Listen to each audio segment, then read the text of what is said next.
yeah. Gotta be joking, I ain't been 100, how do you sound now, yeah. Oh, you better focus, I'm locked and loaded. This ain't a game, you get forfeit. We back your trophies, better not get coffee. Starving, the other team was dinner, now they garbage. We mobbing, y'all really goofy, that ain't not a problem. I'm cautious, I've been on this snakes, just a garden. We novice, operations down in my apartment. They block it, OG with the K, ain't no stopping. Better not let me out this shade, they catch the problem. You can keep the rings, we just want the crowd. You can keep the rings, we just want the crowd. When the shots fire, my soul at ease, yeah. If I go down, I might cause a scene, yeah. Them scheme, them go to sleep, yeah. They don't wanna come war with me, yeah. When the shots fire, my soul at ease, yeah. If I go down, I might cause a scene, yeah. Them scheme, them go to sleep, yeah. They don't wanna come war with me, yeah. Make it run, Ricky, run, run, Ricky, run. Make it run, Ricky, run, run, Ricky, run. Make it run, Ricky, run, run, Ricky, run. Make it run, Ricky, run, run, Ricky, run.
them open. We'll fly the line, break the rules. Try to try, it's big enough. We'll fight and try, and still alone. We're down forever, give it up. We're down forever, give it up. We're down forever, give it up.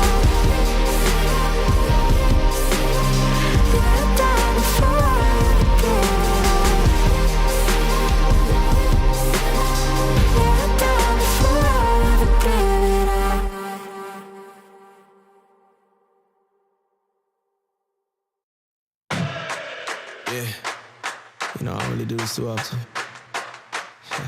Yeah, I'll be good for real.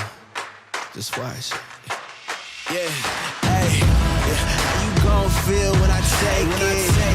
How you gon' feel when I take it? We about action, we don't say.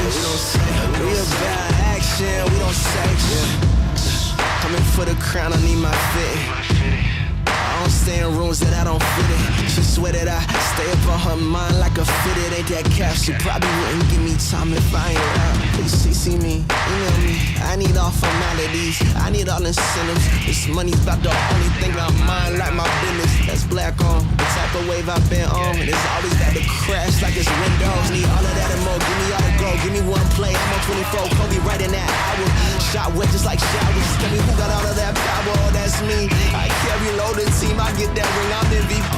Know that they envy me just like cement, I'm in these streets. No opportunity, knock at the door, I give you keys. My mama raised me selfish, I don't share, I play for keeps. And that's all game time, know that win all mine, I'ma keep it, baby.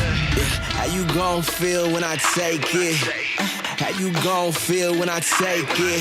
We about actions, we don't say. We about action, we don't say. Yeah, how you gon' feel when I take it? Yeah, how you gon' feel when I take it? We about action, we don't say. We about action, tell me how you gon' feel. Yeah, when I take your spot, tell me how you gon' feel. Yeah, only thing I need is time and the rest is on chill. Tell me when I take your spot, tell me how you gon' feel. Tell me how you gon' feel. Yeah, hey, hey. How you gon' feel when I take it? How you gon' feel when I take it? We about action, we don't say. We about action, tell me how you gon' feel.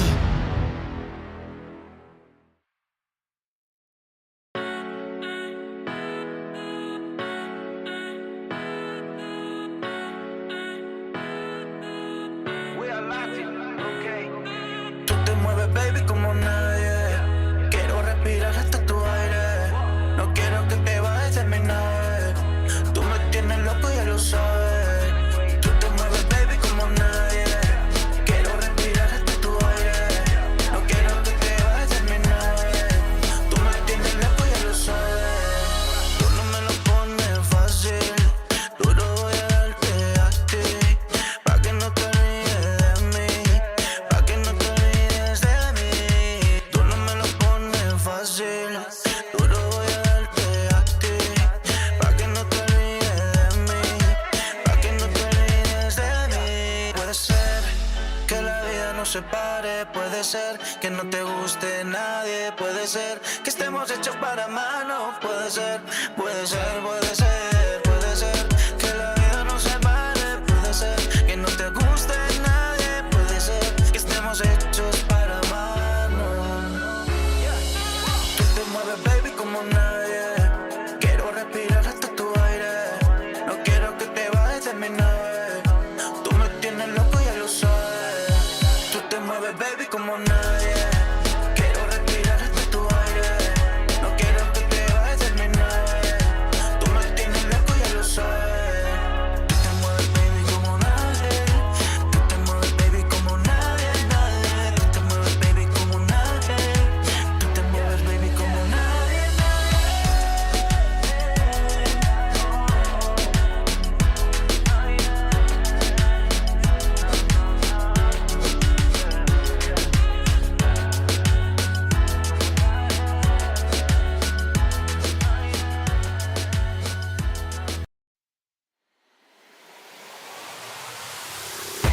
I want it now and I ain't never gon' back down. I want it now and I ain't never gon' back down. I want it now and I ain't never gon' back down. I want it now and I ain't never gon' back down. I am no regular citizen. Do you understand what you're witnessing? You cannot tell what the difference is. I want it all and I'm winning it. I do not care about opinions. Time to make a few decisions so I can take a position. I'ma go get it, I'm punching and kicking. I keep on moving, they offer me. Just do it and stop at I'm talking to. I'm not expressing no modesty. I can't see nobody stopping me. If there's a problem, I gotta solve it. Straight to the top, I can't see myself falling. I gotta grab it, there's no time for stalling. Number one stunner, don't have other options. Now I'm fired up. I'm sorry, brother, your time's up. I see the top and I climb up. I came from the ashes, I rise up. Rise up, rise up. I want it now, I gotta rise up. Rise up. I want it now, I gotta rise up. Rise up. I want it now, I gotta rise up. Rise up. I want it now, I want it now, and I ain't never gon' back down. I want it now, and I ain't never gon' back down. I gotta go for the gold. I need to switch up the mode. I'm gonna win on my own. I'm in a whole nother zone. I reached the pinnacle. I don't have time, this is critical. It's time to finish you. I don't care who I just did it to. I gotta go for the gold. I need to switch up the mode. I'm gonna win on my own. I'm in a whole nother zone. I reached the pinnacle. I don't have time, this is critical. It's time to finish you. I don't care who I just did it to. I want it now, I gotta rise up, rise up. I want it now, I gotta rise up, rise up. I want it now, I gotta rise up, rise up. I want it now, I gotta rise up, rise up. I want it now, I gotta rise up, rise up. I want it now, I gotta rise up, rise up. I want it now, I gotta rise up, rise up. I want it now, I gotta. I want it now and I ain't never gon' back down. I want it now and I ain't never gon' back down. I want it now and I ain't never gon' back down. I want it now and I ain't never gon' back down. Said I'm fired up. I'm sorry your time's up. I see the top and I climb up. Came from the ashes, I rise up. Rise up, rise up. I want it now, I gotta rise up.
Welcome finally to the official English broadcast from EMEA Masters Spring Split from 2025. We are in the city Paris live, which is a lovely city, by the way. I'm not going to say it. I know the casters will say it, but I won't say it. As it stands, my name is Alexander Archer-Maya. I will be your host. For those of you who already know me, I'm sorry. For the other ones, let's introduce the desk, because we have from NLC Triple Inc. and from Germany, the one-trick pony from Renekton, who doesn't play Renekton, Eragon. Yeah, that's gone. That's gone, though. The Renekton phase is gone. No, I'm really happy to be here. It's been a while. You know, I was having a think, and the last broadcast I was actually on was also EMEA Masters, like back in September last year. So it's like being home. Aw, how you feeling, He's Trevor? back. Welcome back. I'm glad we have Aragon back because I have someone to bully. Wow. But sometimes he makes it a little bit too easy. But yeah, it's a banger. Like, come on, man. Los Ratones, Vicky Rogue, LFL, NLC. Like, sign me up. So much to talk about, but we are not alone. To actually hype the game and play-by-play it, we have the yapper of all yappers, the one who doesn't shut up, Aesthetics. There you go. AKA John Travolta. That's him. Look at him. He's not going to say anything, by the way. We actually don't have him here to play by play. That's a joke. He looks we have him threatening. here to guard the door so people don't come in uninvited. Ah, good job. That's his actual job. That's his job, being the guard man. But our job is to talk about what we had so far. We're starting on semifinals, so we need to understand what we have on the menu. So for today, it's the first semifinals, and we'll show you right now. It's gonna be Los Ratones versus BKR, both first seeds from their respective scene. First for LFL and then for NLC. LR are defending title. Meanwhile, tomorrow it's going to be Barcelona versus KC Blue. Yeah, it's been an interesting one, hasn't it, so far? I mean, we've seen some stomps, we've seen some really close ones, some butt clenches, right? And so I viewed it. I mean, I was on the edge of my seat in that I LR think series. LR provided the only butt And the puncher rest in of the entire bracket. Actually, you know what? I take it back. Yeah, you're right. It was really that LR series, and then the rest of them were kind of, there were a lot of stomps as well, right? Yeah, absolutely. I feel like it's given a little bit of a 2021 essence, I wanted to say, since we're in France. It's bringing back memories of like 2021, KC versus BTXL, KC versus Fnatic Rising back in summer 2021. So a lot of French teams still remaining. Maybe we have none left for the finals. Who knows? Who knows? BKR, how they got here as well. We need to understand the groups that they were part of and what they defeated. When you look into this, like, it's a path. I mean, yeah, but they kind of stormed through their entire bracket, right? I feel like their biggest test was big, which was German region's #1 seed. And I feel like even the games that they won them very, very decisively. So they had a pretty easy route, I want to say, through their group stage. Interesting. On the other hand, with Los Ratones, right, you had the lower bracket run into the 3-0 versus Nord is what really stood out to me, where I was like, okay, yeah, maybe this team is actually back. I was really impressed with their games. And how they played in general is pretty good. Yeah, and I feel like their groups, though, is what's really interesting. Because we're discussing something later, and you're like, oh, they didn't lose a series in winter. They lost a series. If we look at their bracket right now, they lost a series in winter. And it was to KC over in winter. And right here, they lost 1-2 over, if you see, to Barcelona. Which we're not very used to. That's Superliga, right? We don't usually lose to Superliga. It's usually France that takes games off of the NLC. But you know what? LR are used to going through the lower bracket. They did it through Winter Split at EMEA Masters. They did it through NLC.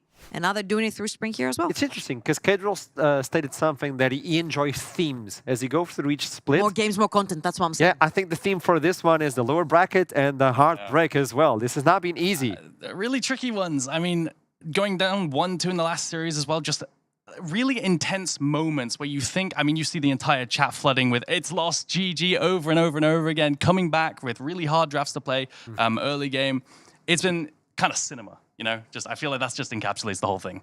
I just feel like the most fun part is how you said, hey, the LR series was the one that was really like a buck lenter. I want to remind everyone that TCL series was very, very similar to the TCL series in 2025 winter. They played versus Supermassive in the quarterfinals back then, and he actually went the full distance, full 5 games, all the way till the end. You didn't know whether there was going to be Supermassive or LR going through, and it was the exact same case this time around. Yeah, and I think the cool part is, like, correct me if I'm wrong, but I believe even the draft was the same. They were playing a Kindred composition as well, alongside the Volibear and the Zillion. This is a good reminding because Kedril is suffering a lot through this run.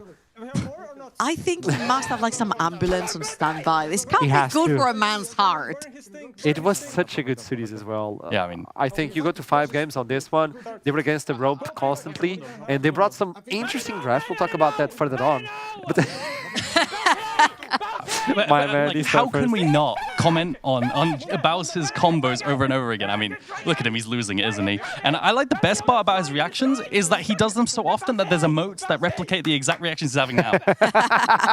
But Baus on this game, like specifically on the Jax, and then on the Dragon, I think his cooldown management is beautiful, but tell me. I feel like the funniest part is like seeing Kato sink into despair, and then suddenly Spring brings him back up when like a team fight is suddenly won, Yeah. and the game turns around fully. I remember in that specific game as well, the Mundo walked in, tanked a bit too much, got popped, and all of a sudden his eyes light up and he's just jumping up and down on his chair because suddenly the Mundo dies, who looked really unkillable. It's just a really nice turnaround. I feel like that's always the case. You're never truly out, right, if you're an LL fan. I think that's the statement. He always keeps saying this. Obviously, full despair, cat despair for Cadril. But as soon as they win, he always screams, "We're not out yet." That's what he says. And I actually brought something up before we bring up the next piece, which is representing the team. I think the Rats are taking over Europe. We talked about this. They're just menacing. So that's why I tried to find the most close image to Los Ratones, and this is it. So I'll put it on the I desk. think it looks like Baus. It is Bausy. I think I think this if is you put Bausy. glasses on him, it'd look exactly like Baus. Show the tail, show the tail. The tail Yeah, has to be it shown is off. a rat, okay? It is a rat. So we'll put this on the desk, and as we go further on, if they pull through, we'll talk about this. And this is part Right of next to the Big arrangement. Ben. Yes. the Do you know the Ben? rat is almost as big as... That is a big rat. If we're going for scale of the Big Ben. No, don't. No! Well, they collapsed. I'll fix it. Don't worry. When we talk about Is the that way a they play. sign? That's ominous, I'm just saying. No, wait, I'll fix it. When we talk about the way LR are playing, obviously, I think we should talk about Game 5, for instance, versus Boostgate. I think it was pivotal. And it was out of the box as well. That's why we can bring in the draft so we can talk about it as well. Yeah, I mean, it was this game where you look at it, and I remember they had the Corky Flex early on, which caught them off guard. I remember hearing the comms saying, oh, wait, it's a Corky top. That's quite scary. The bot lane is now really, really spooky as well. And you had the classic Zillion in there too. I mean, it's just a throwback to last winter. That's exactly what they did versus Supermassive, right? Yeah. I was actually expecting Vele was saying something about a Hecarim on his stream the day prior to that. He's like, oh yeah, we've got Zillion, we can just play Hecarim with it. I feel like Hecarim is like kind of sleeper with the Zillion coming through. But of course, like I feel like the Silas kind of makes it really scary to pick like a Hecarim right there because you're giving Silas a free Hecarim ult. But yeah, this is the Game 5 OP strat, right? Yeah. Same thing for AL and Tabe. He's saying, hey, if we ever go Game 5 with AL, Jinx. we just pick Jinx. Yeah, classic. No, I mean, the scary thing is about Nemesis right on the Zillion is that somehow he was 2v2ing in mid lane versus Silas Sejuani as Zillion. And I'm just sitting there like, what? How are you 2v2 killing? You know, at 5 minutes in, it's just mental to me. I don't know, he's just the GOAT, I guess. You know? That's a lot to take in to talk about Los Ratones and obviously BKR. And as we dive deeper into that game, it's going to be a big one today. It's going to be a best of 5. But as always, I like to test the desk. So you haven't been around for a while. Okay, I've heard this is going to be spicy. So Yeah, let's we hear it, have let's a hear it. different game show. So today we're going to bring up Pictionary, okay? So in front of you, there are 3 cards. You're not allowed to see what they have. Okay. Each of you will pick a random card. Okay. You'll see it, and then you'll have to draw it. Okay. The one who has to guess it is aesthetics. Oh. Okay. Okay? I don't know why you He's tried to look. shaking his At least head. I'm He's not shaking his drawing. head. At least I'm not drawing. The Yeah. drawing bit was the issue last time, so Yes. prove that. I had to make sure you wouldn't be able to draw. So the desk will draw. Good one. And then you'll have to guess. So, Trouble, no. pick a card out of those 3. And keep in mind, one is easy, one is medium, one is hard. Wait, I can see chat, no? You can see chat, Okay, I can but see. you can't Okay, see the chat, cards. chat. 1, 2, or 3? Okay. I'll let Okay. chat decide. I like it. I like it. Okay. Chat, you can actually be part of the show. I'm just Mod gonna troubling. see. The first one? 2. Someone said 2. Thank Okay. you, Chatterman. Okay, I'll take the first Chatterman's idea. I'll do 2. So I there feel you like go. if you could see chat, they could be helping you, no? No, because she's not the one guessing. I have of course, to guess. Of course, yeah. I can't see No, it. I'm on board. Okay. I'm on God, board. you are So new to this. the way you do this is as soon as you draw, Can I it use will color? appear. Yeah, you can. No, that would be easy, I think. Okay, fair. Okay. No color. You draw. If you have to go back, you press this. If you have to delete everything, you press the Okay. garbage, okay? Cool. There you go. This is for you. Aesthetics, you have a minute. Why are you drinking tea? You have Oh, it's a nice minute tea. Nice to cuppa. guess All right, what she's about hold my to draw. beer. Yes. Hold my beer. Okay. I'll put it here so you can talk as well. Okay, I'm just testing the waters. Okay. All right, ready? As soon as you're ready, there you go. Oh, nice. Whatever you draw, it appears. Guess who's the champion? Quinn? No. That's close. Jake, come on, you can't be serious, mate. With a crown. There's a bird with a crown. Yes. There's a bird flying. Yes. There's a crown going Yes. in. I think he's doing it on purpose. No. I don't know. Well, I picked the best person. Yes. Is it to do with a crowning I think champion? he's Is doing it? it on purpose. It's a champion. You got this. Actually, I'm not sure. 30 seconds. I had a bit of sugar, so my brain's not really working. There's a plate. This is unreal. That's but not a plate. This is Time so catch. unbelievably Chat, obvious. you know what's happening. What do you mean? Is Oh, it don't water? worry. I don't even know what that is. That's a as well. crown. There's a bird. There's a plane. It's Superman. Are you Yo, objection. Did you- She's read the letter R. You're not allowed to write words. Did you? You can't type. No, there's, Sorry. 10 seconds. Unlucky. It's a champion, though. It's a champion. It is a champion. Superman is not part of the But champion it pool. starts with R. But 5 he has- seconds. But he has said it. He said it. He It's did? crown. He Wait, said what it is. He said what it is. Didn't say the name. It's a bird.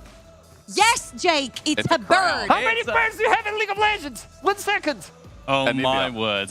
Anivia, yeah, 1 second remaining. Not 1 that minute and 20 seconds. glacial alt, that's a wall. That's a Nivea. Yeah, yes, it is. Yes. Is it? Good job. No, it's a Nivea. I'll Yeah, give you- but that on the left, that looks like something I'd throw up after a big You night. literally said a bird, and I Yeah, said I yes. said a bird and I saw a Hey, crown. Anagon, pick a card. I gotta say- exactly. It's exactly the same. Okay. I'm It's sorry. exactly- I will not be held liable. All right, chat. 1, 2, or 3. Where one was for the me. egg? Just draw the egg. Chatterman's found it instantly. I'm just saying. No, Yeah, I think you're the problem. They're noted, right? So Yeah. I can't see. Okay, you want Chat the? you- Oh, chat you they went said up to, one. didn't you? First person One? said Oh, one. all right. Yeah, You and chat. Okay. The Google one. Okay. went to You got Google. this? Let's go. Anagon, it. start that's for drawing. you, Okay, and I have to draw with one hand. and I'll hold your mic. Oh. Yeah, there you go. 3, 2, 1. Counting time. Okay. Come on, Jake. You got this.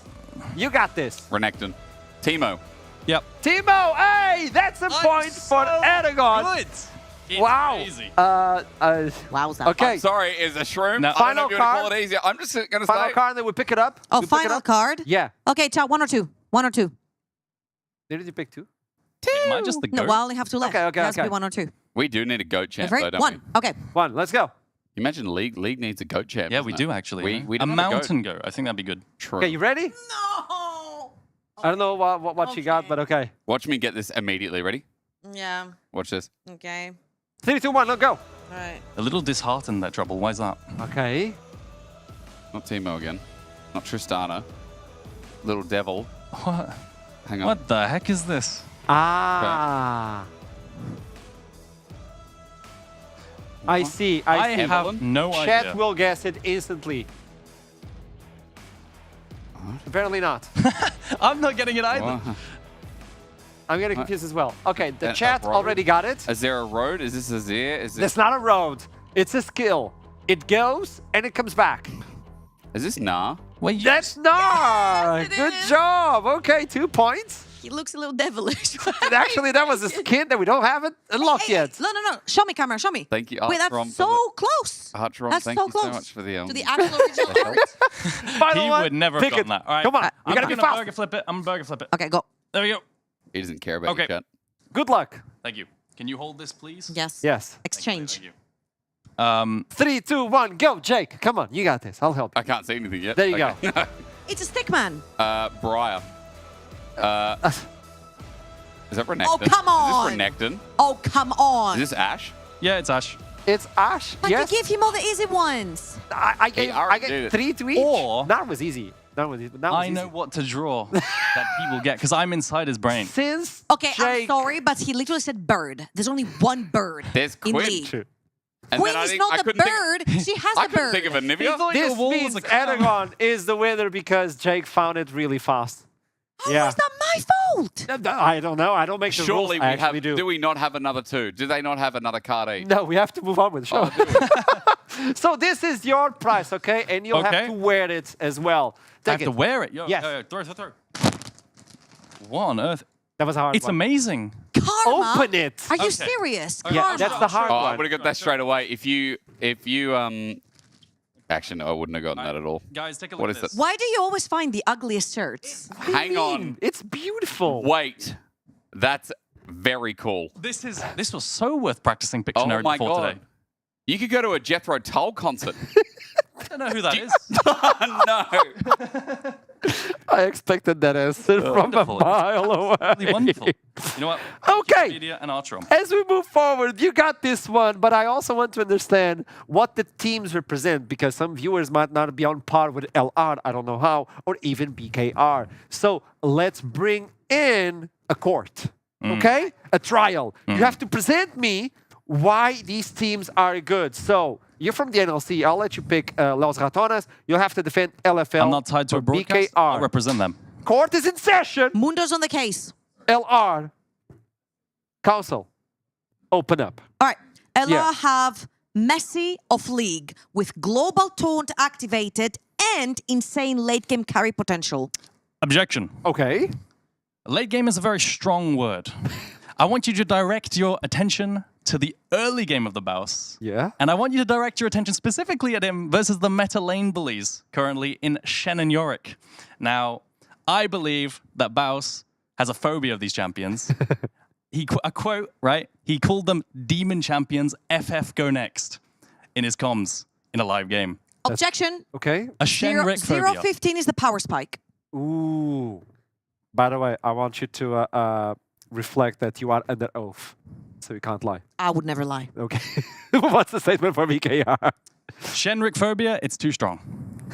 But for BKR, defend your team. Present me BKR. that case. Present you my own thing? Okay. Here you go. I'll start weak and I'll build up my points as we go. My first opening point is, have you ever seen Dragon Ball or Dragon Ball Z? 100%. Have you ever seen the memes with aura farming? I believe the LPL posted a clip of Taeyun, you know, dodging and everything. That's DOS. DOS is Piccolo crossing his arms, mechanics checking everyone.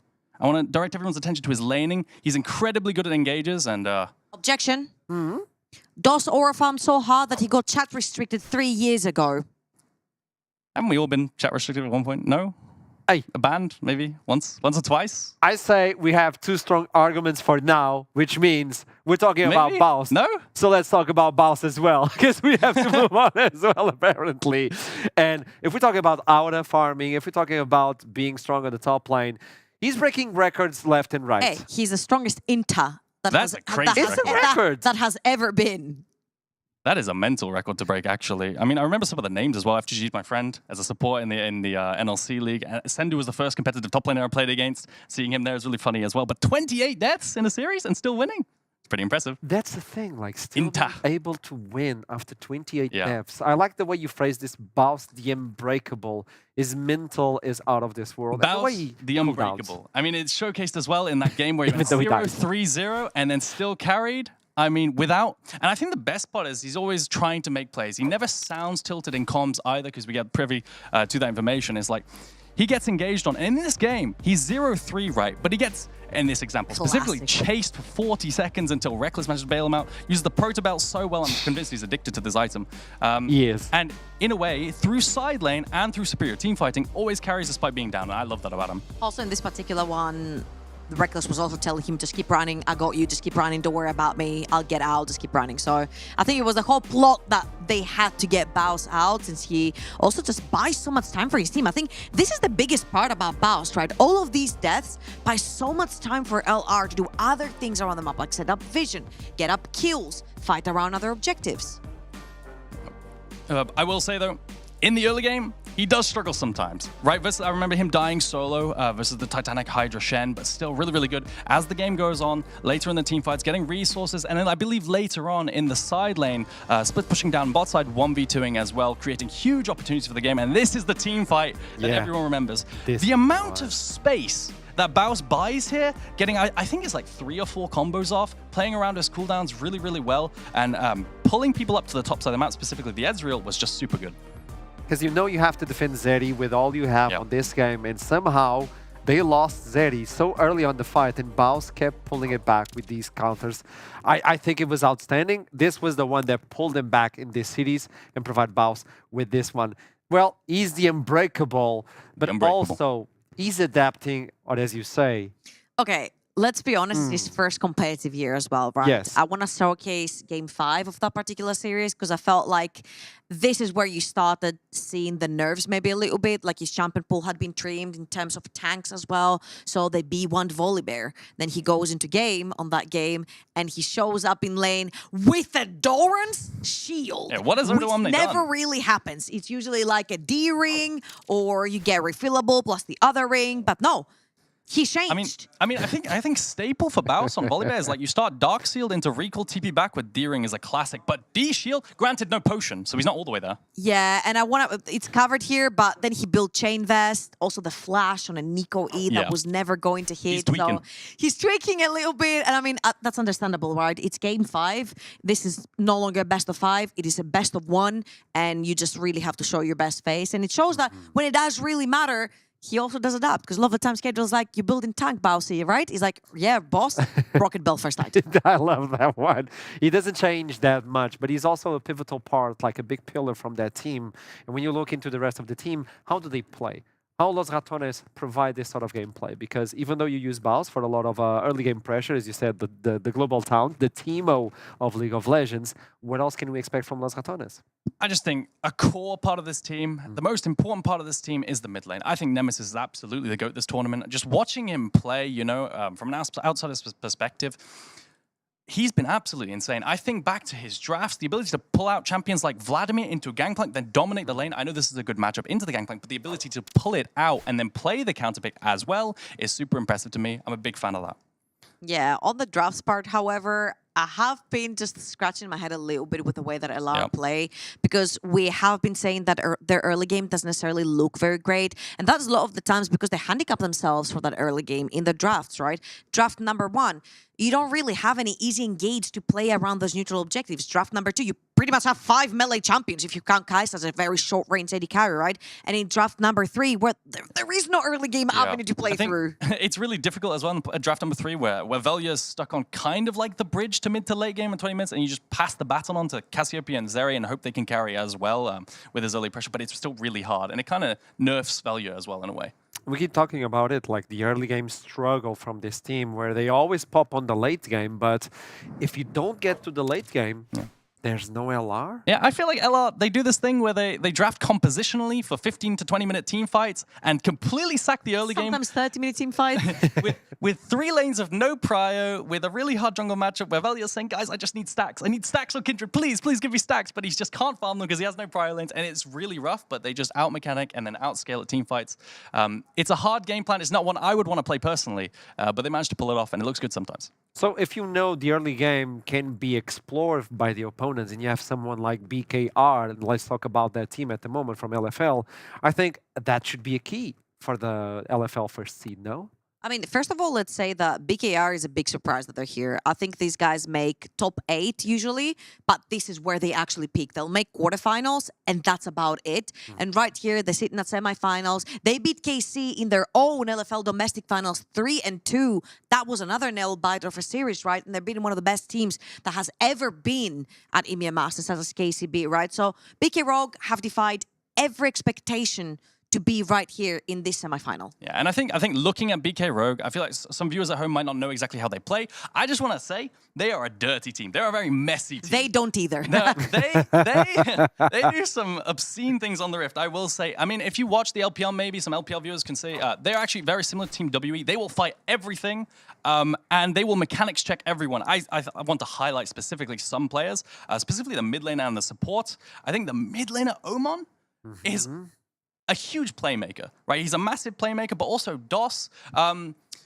He went 0-5-0 on Nico, and I thought he was terrible. And then he solo 1 engages for the rest of the series, and I thought he was amazing. So it's like, this is like the kind of essence of the team. They're very coin flip, but very good mechanically. And I feel like the drafts we're seeing right now on our screens also highlight a lot of the early game exploitation that you were talking about. You've got the Renekton lane if you want to play through. Early game Annie with T-Burst can be a really huge zoning tool around those neutral objectives when you want to skirmish. Then you've got Maokai, Skarner, and Ari. They've got so many tools that they can actually use through some of their drafting that they can actually abuse that early game versus LR. I feel like always the big question mark is, can those teams close out? Because I'm like, if they're a skill check team, LR will take skill check. That's how they've turned a lot of their games around. In terms of these series, I do think their best drafts were the Viego compositions, but again, we're going to get some B-roll of the team fights and just 5-man Nico ults from DOS. And again, this was a big turnaround from the previous series where he went 0-5-0 in 10 minutes on Nico. He then pulled out this performance, and that highlights just how coin flip he is, in a good way sometimes, but also in a terrible way sometimes. Hey, sometimes when you gotta go 0-5 on Nico, so they don't expect the banana, you know? I mean, that's fair enough. Wait, that's a different champion. Yeah, I was wait, what? I was But no. totally forgot, yes. She can cosplay it, don't worry Basic about it. cosplay, Soraka, Dude, exactly. disengage on Baron. Yeah. This is the one we were talking about. Into a Baron steal as well, but this team is really good at team fighting too. I mean, again, I keep going back to it, but the Viego composition, I keep telling you guys as well off screen, they're really, really clean at specific comps, but sometimes they look terrible. And that's what I'm concerned about today, is the inconsistency going to bite them. But they're also, well, you said it, they're dirty, they're Yeah. kind of crazy, and one of the players highlights that specifically. Yeah. I know you had an interaction with Yeah. them, so what happened? Tell them. There's this player on this team called Omen, and I'm a massive fan of Omen. Now, I have a good track record of just looking at a player and saying, you know, how good is he? How No, good you will he don't. be? You like Vampire. And now he's the GOAT, trust. But Omen, he's super clean mechanically. And he sees, like, I believe, so what I did was I DM'd him and I asked him, why are you so mental? Right? I DM'd him, I asked him, why are you so mental? And he said, Actually, I yeah. think I'm better mechanically than most, but I'm very dumb. And this is the kind of take I had, so it's nice to see him reaffirm that. And he said, I see 1 second plays faster than anyone, and that I'm pretty similar to Shanks. So first of all, based AL and LPL enjoyer, and I always get behind that. But Shanks also very niche, if you're a fan of Yeah. Shanks, right? yeah, I've been a fan of him for a couple of years now, but it's really, really respectable to see. I just think this guy, you know, he has a lot of potential in becoming one of the superstars of VU. And I love how he just casually compared himself to the guy who just won the LPL. Just like, it's like, yeah, I'm just like faker, bro. Like, Confidence is I'm dumb, but key. like faker, you know? It is key to have that sort Right? of confidence. Yeah. So when you bring that up and when he sees those fast plays, I mean, his rise was disgustingly good. The way he finds openings, not only to get in, but get out. I really like that. But he's also facing Nemesis. And that's the problem. When your best player is facing Nemesis, Yeah. that's when it gets a bit spooky. I want to highlight one of the biggest stats here that's really important to me is that his KP is really high. I mean, Hysterics was telling me backstage, Oman's KP is higher than his junglers. So he really is a core part of the playmaking of this team. He'll run around the map making snap engage plays. He'll play to side lane towards him. He will engage team fights. He does everything for this team, and he's very pivotal. Yeah, and I feel like something else to highlight right here is that Nemesis generates gold through CSing. It's not a joke that we're like, hey, are there extra waves when Nemesis plays? Because where the heck does he find all that CSing, right? He's choving every game. Whilst if you look at Omen on the other hand, he's also hitting gold at 15, but that's through force, brute force, fighting and skirmishing and trying to take advantage through trades. So this is what they have in terms of stats, but they also share a few champions, and this is when we look into this. I think Nemesis Very champion few. pool is like ridiculous. It can play pretty much Yeah. everything. But yeah, it's only Adi and only Wei when you look into the share. I think what we've got is way more like solo carry agency for Omen versus supported picks and a deeper potentially pool for Nemesis. Like I said before, bringing out the Vladimir into the GP and seeing that angle. I believe it was actually Baus who called out, but being able to pilot it, being able to play a bunch of supported picks, the new meta, like with the Twisted Fate and so on. Maybe Nemesis is more broad, but Omen is more of a specific hyper carry playmaker. I cannot stand behind the Nemesis champion pool because one, there's no Talia. He hates Talia. He doesn't like playing it. But I'm like, it's such a shame because like Veli is such a fantastic Pantheon player, and a Fury player, Zinsal player. Like Talia really does have an essence with those kind of jobs where he makes that mid-jungle duo unbreakable. So I do like how Omen brings the Rise, the Talia, the Annie to be able to pair up with a mid-jungle duo and make those plays early game. We're about to jump into the first champion select of this match. Remember, whoever wins goes straight into finals. So let's see what they're going to bring, because the champion select is already live. There you go. Gwen, Rumble, and Pentin and Cyan already removed. They know they need to take away that strength. Yeah, I mean, I'm looking at the OPs that's still up and left available that could be traded. Stuff like Varus, Vi are still up. I know you hate Vi, Shovel. Nah, I think when Gragas is open, you gotta take it for the set of LR. What did he say? Free win? My only concern is that Gragas is open and Yorick is open on the other side. He said free win in their previous game and they lost. I'm just gonna say. Oh, that was permabanned. In their previous series, the Syndra was permabanned the entire time. And it's finally open. And this is great again because Velia plays aggro champions. Of course, Sinzao, Pantheon, and Afiri are all out of the table. So I'm wondering what Velia will most likely pivot to. Yeah, I mean, you've got some staple drafts like Via Varus, I think is a great trio that you could go for in first through rotation. I also think with Syndra, for the side of Lost Returners, you could pair off with Viego, Wukong, I believe. From hearing the comms, they really value these champions as well, so they could pick off early jungle as a blind. I really like things like the Trundle here as well. I think it pairs up really nicely with the Syndra. You block one side with the Scatter of the Wake, you block the other with the Pillar, and especially when there's like immobile 80 carries down bot lane, you can very easily take early flashes with just the Pillar. Yeah, so there's the Azir Varus. If you go Vi now, it's a really nice core where you have Azir for DPS, Vi for very strong laners for, Varus for very strong laners for Vi, so they can get through her first clear. It's a great solid I will core. not stand for this propaganda. You like something with the setup of a stun. Maybe with the Syndra, if you get the Vi, there's a way to set up a few ganks. And I do think that you have to consider maybe taking it away here. If you're LR, if you do play that Vi, and taking it away it could be very important. Although, you know, if they do take it, then maybe you're something like a Poppy on the other side. There's a lot of mind games that come in these drafts with the power picks that you do trade off, and if you have answers into them. This is looking like an LR, like the Syndra, the Jhin.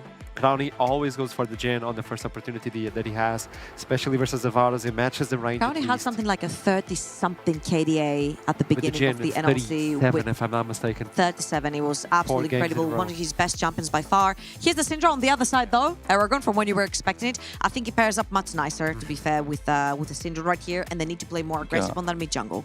Yeah, okay. I was looking at champions, mobile control mages in the Syndra. I was looking at Jarvan potentially, but it looks like maybe they'll take Viego. I think a benefit of taking Viego is that it can't be played later, right? So that's also a denial for Velia later on in the series. But Jarvan also could have had value. Looks like they're going to lock it away. And then we're getting a bit of a front-to-back Viego, which I'm not always the biggest fan of. But still, a very solid takeaway at the start.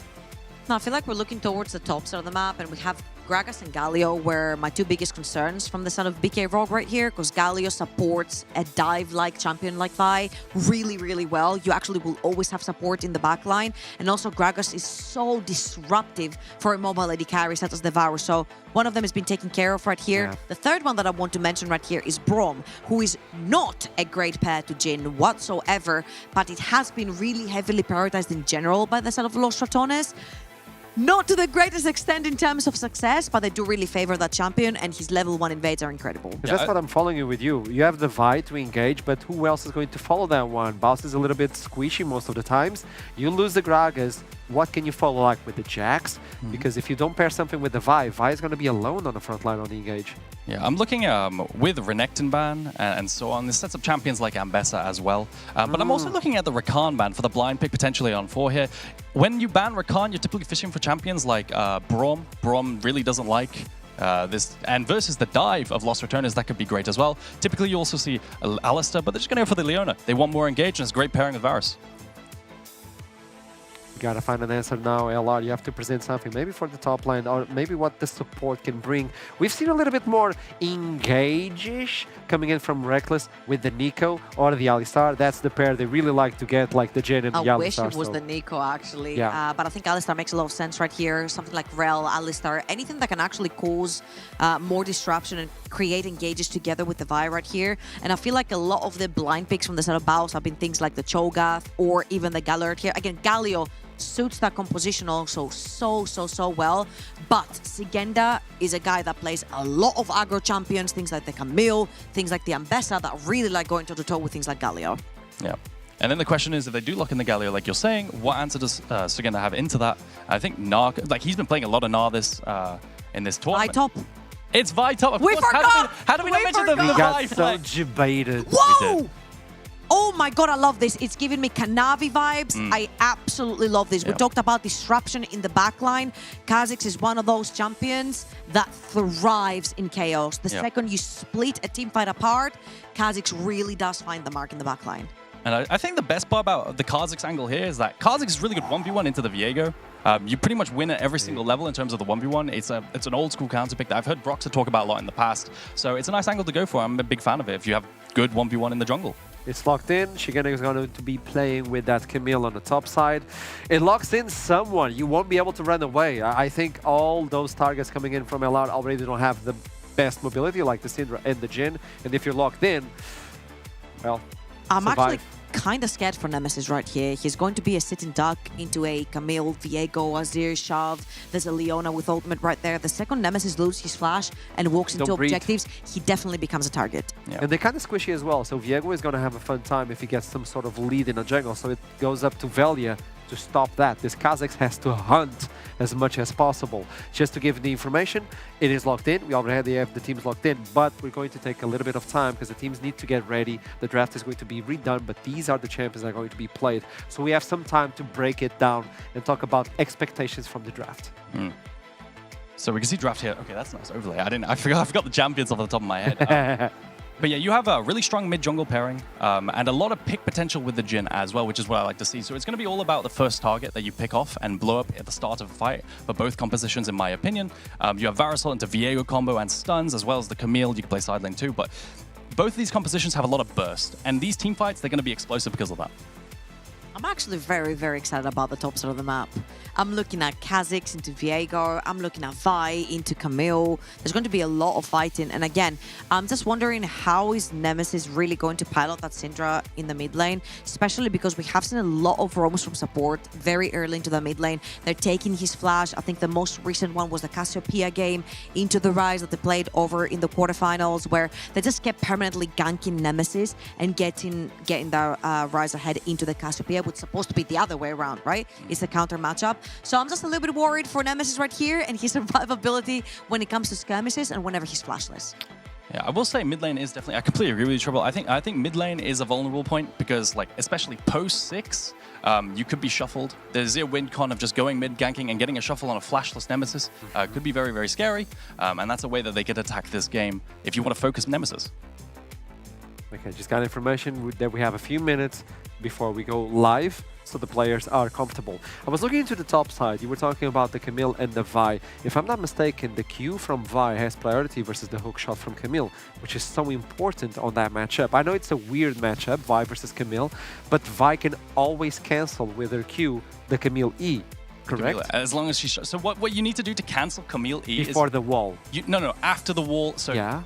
If you can't hit CC Camille before the hookshot lands on the wall, the hookshot will then still go through. So you need to wait until the hookshot has landed on the wall, and then you CC, and that's going to be the micro there. You've got to wait to see the hook land on the wall, and then land the Q, and you could snap Q, I guess. So if they're both going against each other after the hook connects with the hole. They land together? Yeah, so like Vi has priority, if I'm not mistaken. Now that's a really hard one, because that's a really deep topic where there's so many different collision possibilities. That's really hard. Like, I just want to say we haven't seen Baus's Vi ever since Vi got slightly nerfed on his type of build that he goes for. But he changed that build. Exactly. Meme He's aside, going more for a bruiser-ish type of build now, the Vi, with the standard Sky, exactly. So ever since like he played that maybe once, maybe twice, I think only once actually, that Vi, it hasn't necessarily been a priority because over in winter, we used to see a lot of priority on that Vi. They would even be like a B1 Vi, and then they could also flex it towards Velia, but primarily it was for Baus. And this time around, I think they kind of caught us off guard because we're like, hey, Syndra Vi is actually a pretty good combo. You can just 100% to zero anyone in one chain of CC, but right now they've put it back onto the tops of the map, and I believe I just want to see how Velia actually pilots that Kha'Zix around. I feel like they really need to play for that top side of the map. the way I would expect it to go is post 6, the Vi wins because she gets a combat ultimate, and in the dueling, she should be able to win that 1v1. Whereas on the other side, you have Camille with her ultimate as gank setup. And I do believe, if they play towards this Camille and the Viego Camille plays together, they will be able to gank at the top side. And that could be a potential weakness of the Vi. All right. We're just waiting for the players to get ready. We had to remake, draft. So until the players are ready and on the Rift, you guys are going to be hearing us chat. And it's as you're looking at them. we can talk to chat as well. I would like to get your predictions on who do you think is going to win, chat. Who do you think is going to win and why? Don't just say LR because XDD. I just want a good statement. And we can bring it up. We can even say the nickname, if allowed, obviously. It's interesting. Look at Baus. Baus is so serious. Does Baus is so hot count as analysis? It does. It does. Okay, it came from the chat, so. It's part of the lore. All right, cool. It is. Look at that haircut, okay? It's fantastic. Yeah. It's a big meme. It is aura. It is aura. But then on the other hand, Omen looks like a Viking. He is Giga Chad. I'm a big fan of Omen's haircut. I know, you've been building the lore from for the mid lane. And I think, yeah, Nemesis versus him is going to be the priority, but also the Azir. If you can get the shuffle, if the Scatter the Weak is available, you also stop that. So it's up to time management and cooldown management coming in from Nemesis to stop that one. Yeah, and I mean that's generally how it goes, right? And specifically, what I'd like to see is an early gank towards Nemesis to pop a flash pre-6. That can be really impactful, and then revisit post-6 because that's still within the 5-minute window that you have before the flash comes up, and look for a gank then. I think that's going to be really pivotal in the matchup. I remember doing this back in the day when you were with us, where as soon as we got off the desk, we would talk about expectations from draft for the first 3 minutes. Give me that live. This is how we worked before. I don't know if you can do it You still. would just let me waffle. Yeah, I like to get like your expectations from draft and what is going to happen. Like predict 3 minutes. Predict 3 minutes? Yeah. So I am a big fan. I'm not a big fan of Viego in drafts, and I think LR have come up with a really good way to counter it with that with the Kha'Zix into the Viego. I think that's fantastic. They picked the Viego into Vi. It's a decent matchup because you can always buffer away the ulti from the Vi with the Viego ulti. And because of all these draft shenanigans, I actually like LR's draft a lot more. I think they've got a lot more going on for them.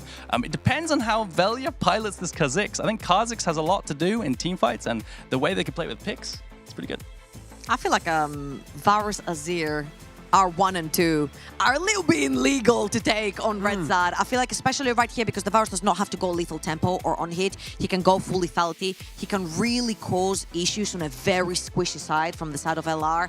And again, my only problem on the side of LR is going to be that Syndra. Very, very immobile. No summoner is big trouble. So I think it's all on Nemesis. He's going to have to carry a big weight on his shoulders. Yeah, as soon as you get that early gank, as they were talking about, burn the flash, revisit past level 6, and Nemesis could be an easy target. I think Viego has to get the lead as well, because if Velia gets the lead, well, you know what a Kha'Zix is capable of doing. Absolutely. It's going to be menacing. Vi and Kha'Zix, you know that Vi is going to deal a lot of damage because of the Q and double priority that he does. So that means it's going to be interesting. The players are about to be ready to jump in. Final statements, Trouble.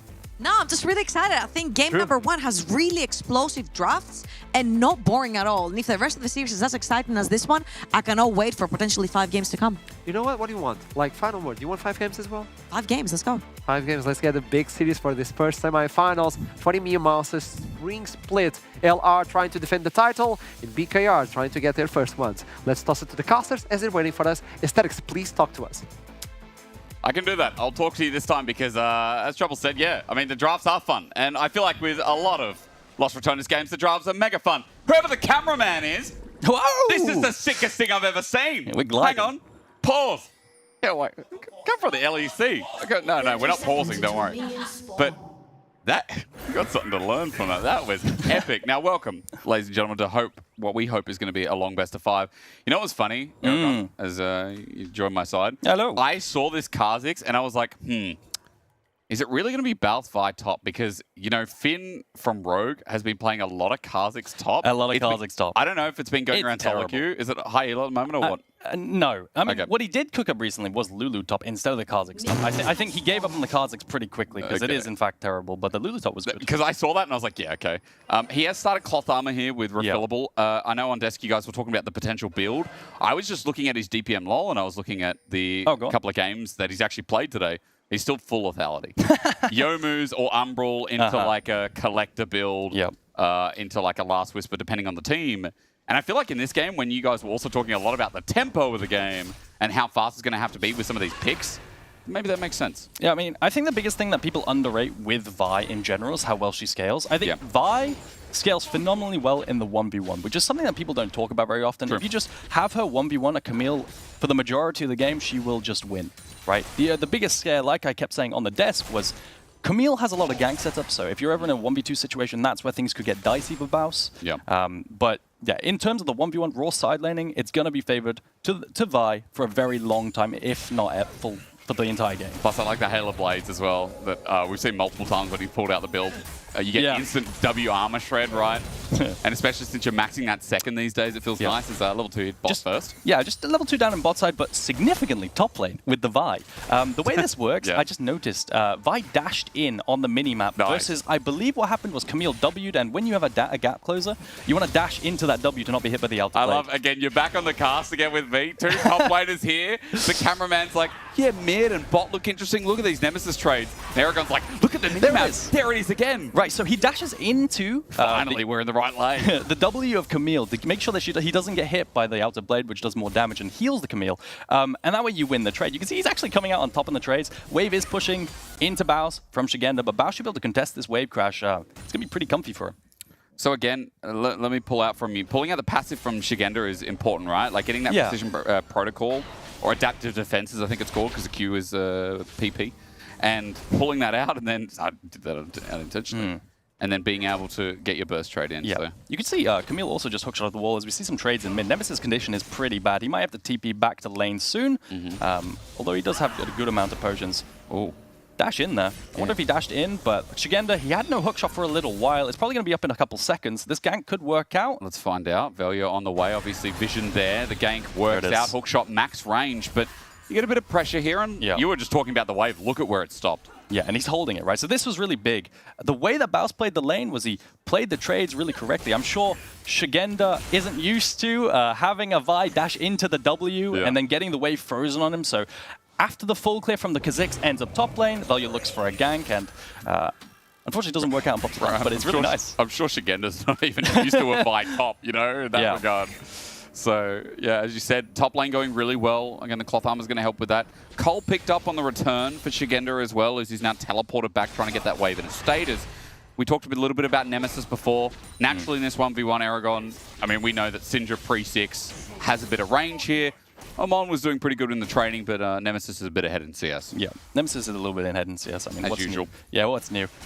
Syndra generally does win this matchup a little bit. Like she does outrange the Azir, but like it's post 6 that you know, the shuffle threat comes in, and Nemesis to play a little bit more careful.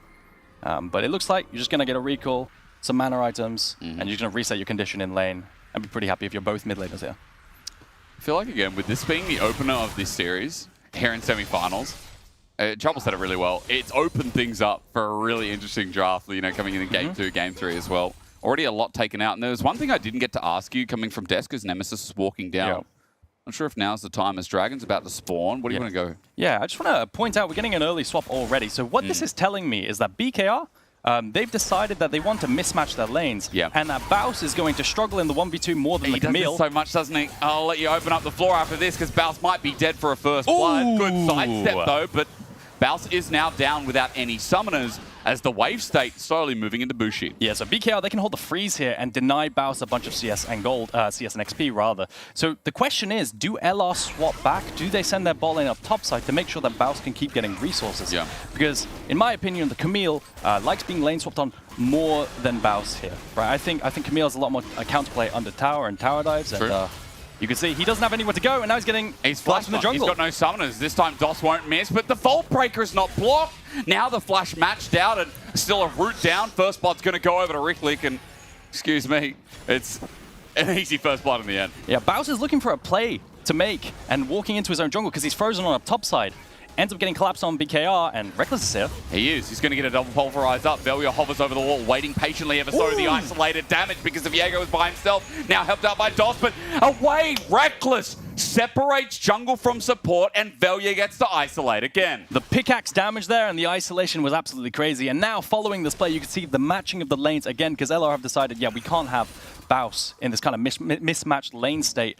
And you can see Baus actually receives the entire wave down in bot side. He's very happy as well.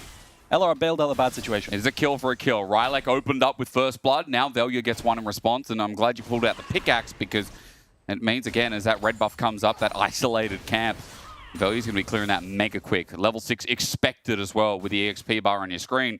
Look at this replay because Baus did draw a flash out of this jungler. Yeah, and it looks like he's not really sure where to go at this point. He's being frozen on the top side, so he's just trying to run around, be a human ward in some kind of way. Flashes out, and there's a flash to match with Rylek, which is why he dies later on.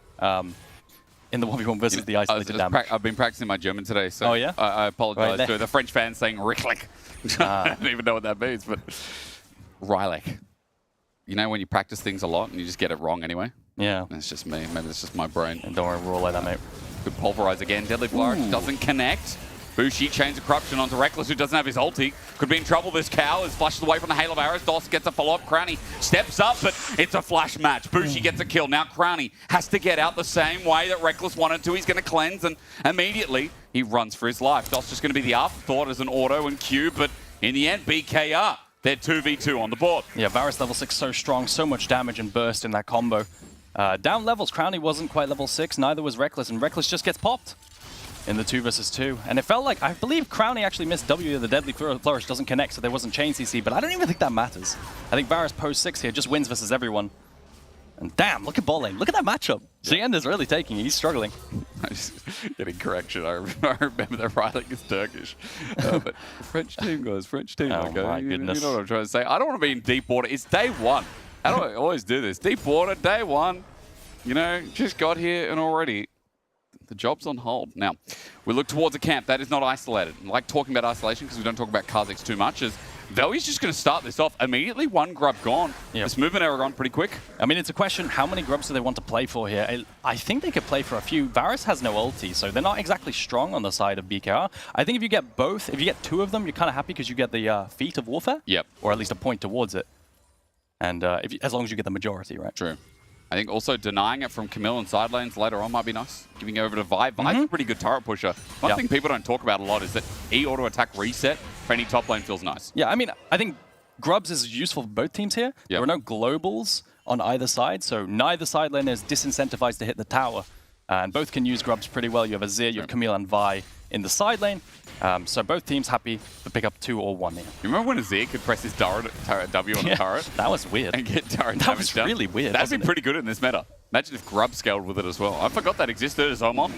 Jumping into Nemesis, but the trades are still good for Nemesis. Soldiers are just auto-attacking out as his lethal tempo in full swing. Nemesis, his trades are still going really well. Look at that CS lead. 13, 14 bout, 15 getting close to. Yeah, Nemesis getting better with the trades here. Almost a 20 CS lead. 15 rather. But again, around the mid lane is really, really important. Omen, after these trades, could look for a kind of shuffle to pop the flash, but then he would be a sitting duck, which is spooky. So it looks like nothing's going to happen. It's kind of disapparate in the mid lane. It does make sense again. Following around mid, this is what we talked about. Omen gets a lot of attention, or rather, Omen is the attention. As this guy is always involved in some of the action, but so far it's quite a rare case. He's quiet because both this jungle and bottom lane have been the ones pulling it out. Now, it is important to note, Bushi is going for lethality build here. There's already 3 AD on the team, so adding a bit of range feels like a good response. And I think it's completely fine because you have a lot of sources of DPS elsewhere. If you want to threaten a neutral objective like the Nash, you have Azir DPS, so it's completely fine. Plus Viego shreds through with max health or percentage health, whatever it is. Yeah, so it's not the end of the world, and I think because you outrange, because you can threaten, you can play outside of Vi's engage range as well as the lethality Varus, and that's what makes it so strong in this game. Outranging the Syndra's pretty good too. Yeah, very, very true. We'll see how it affects the next fight because 10 seconds till Dragon. There might be one around it. LR have already opened up with their first Dragon, and they've got also an item advantage. Blackfire Torch picked up for Nemesis. Will take a bit of time for that to be more effective, but look at Velia. Opportunity already picked up for this Kha'Zix. Yeah. Lethality. A lot of lethality since the buffs for melee. Like, I think they made it so you get +5 or something now. Ridiculous. Like that, it's a lot of lethality, so it sounds really good on someone like a Kha'Zix. This team fight, will they want to fight on one item? I think they've got to be a little bit scared of the Varus ulti at these early fights. Varus ulti is very scary. Speaking of cease and desist, there's a Vi ulti. Shigenda trying to buffer out. Baus is going to let him get out, or rather, Hextech ultimatum. Did you see an interaction? That was nice. Shigenda ultis the channel of the Q from Vi to cancel it because Camille ulti cancels channels. Yeah. So Vi Q gets cancelled and Baus can't chain afterwards and successfully disengages. So it looks like that's how the interactions are going to be because Camille loses the 1v1. But Baus now can move, has TP. So I will say, even though we saw an ult for ult, Baus has the ability to be here at Dragon first. If there is a swapping of the map as Shigenda waits for the wave top. Yeah, I mean, my only concern is Baus's ability to impact this fight is much lower because he doesn't have ultimate. He's able to Q flash maybe, but that isn't going to be very useful. So my question is, what is Baus exactly doing here? Is he going to just recall and TP top? Because then if he TP's top, I mean, Shigenda, maybe their health and mana you'd have to question. Like, yeah, I mean, Shigenda just gets a free reset. Yeah. So yeah, TP's going to come through in the end. Good call is Baus, by the way, double longsword and tunneler. What do you think the build's going to be? What are we going for first? I mean, it looks like the Sundered Sky build that, that Trouble was talking about. Yeah, it looks like he's going towards this more, despite what you saw in solo queue maybe. I mean, yeah, it's all 2-3 solo queue games Ghost today. Blade. No Ghost Blade today. What a shame. Would have been fun to see, but doesn't quite have that. So he teleported only with an extra long sword. While Dragon's going to be started. You know the power and the thing I love about solo queue Kha'Zix or pro play Kha'Zix? Neutral objectives that are in singular, it's so satisfying watching it go down in like 15 seconds. Yeah, I've been learning jungle, and I played a Kha'Zix game, and it was misery to clear early versus multicamps. Oh, yeah. But doing a neutral objective with Evolved Q, you see why they always go Evolved Q. But he's a massive feast or famine champ, right? That's the best thing about him is like, as we said for Lost Returners, their game plan hinges around like not falling too far behind in the early game, playing a lot off of picks, like... Yeah, I also think that... Getting in a good spot. Something that people underrate about Kha'Zix as a champion is his ability to create space. I think with all the invises, he always threatens the leap onto a carry, which can stop them hitting. I think that's always a really powerful thing in a front-to-back teamfight if you're not playing for these picks, a potentially third or fourth dragon, which is coming up in 4 minutes. It's already a third dragon soul fight in 17. That's fast. It is really fast. And again, Ocean Soul for this team as well. Feels really, really nice. I mean, I could say that about any soul. It's probably not Chemtech. Baus, he jumped in. Is it a mistake, though? Shigenda waits patiently. Baus is going to ulti. He's caught out. Rylak is behind him. Hextech ultimatum trapped him. He flashes to the edge. Saved by Velia and Rylak committing fully. He'll get a reset, but Velia is waiting on top. A great scat of the week. An isolation. And behind Nemesis stands to cover his jungler. Yeah, the managed pit is 1 for 1. But there's a TP invested by Nemesis there. Baus buys a bunch of time with the flash away from the Viego ultimate. But look at mid lane because Nemesis TP's away. Omen gets the free hit on the tower, and that's a gold injection that he really wants right now. A massive one as well. Nemesis already crawling up. I guess you can ask a question later about how jungle's going to affect this game. As Reckless was on the move. Bottom lane not really involved here as they looked up towards mid, but DOS just returns back to the bottom lane as well. 50 seconds till Herald. That's the next upcoming objective. And look at the replay here, Aragon, because Baus got lured in. This looked a bit spooky with the W baiting out Baus's Q. He got a ward as well, by the way, so he knew what he was going into. And he has no Q to get out, but he does buy a bunch of time versus the Heartbreaker from Viego. The Tabais do a bunch of work for Baus as well to buy time versus Viego and Camille, but like he has no way out here. Camille managed to get away, Shigenda managed to get away, but it is in the end 1 for 1. So, what do you prefer here? Because I see a Kha'Zix with 2 kills and the next lethality item on the way. I see a 2-kill Viego already with Trinity Force and what looks to be like a Sterix Gauge coming second. You're asking who do I prefer in this instance? Preferring with the lead, right? Because both are very snowbally junglers. I mean, I look at also a Nash's Tooth completed for Azir, and that's a massive spike right there in the front to back as well in the next dragon. That's really the question. Who will be stronger at the next dragon? Because both teams are going to have to contest it. I mean, alternatively, if you're LR, you could opt to cross-map up top side and just use the time to scale up your Nemesis, get him to a bunch of stacks still, as he has that wink on as well, being super scaling as Syndra right now.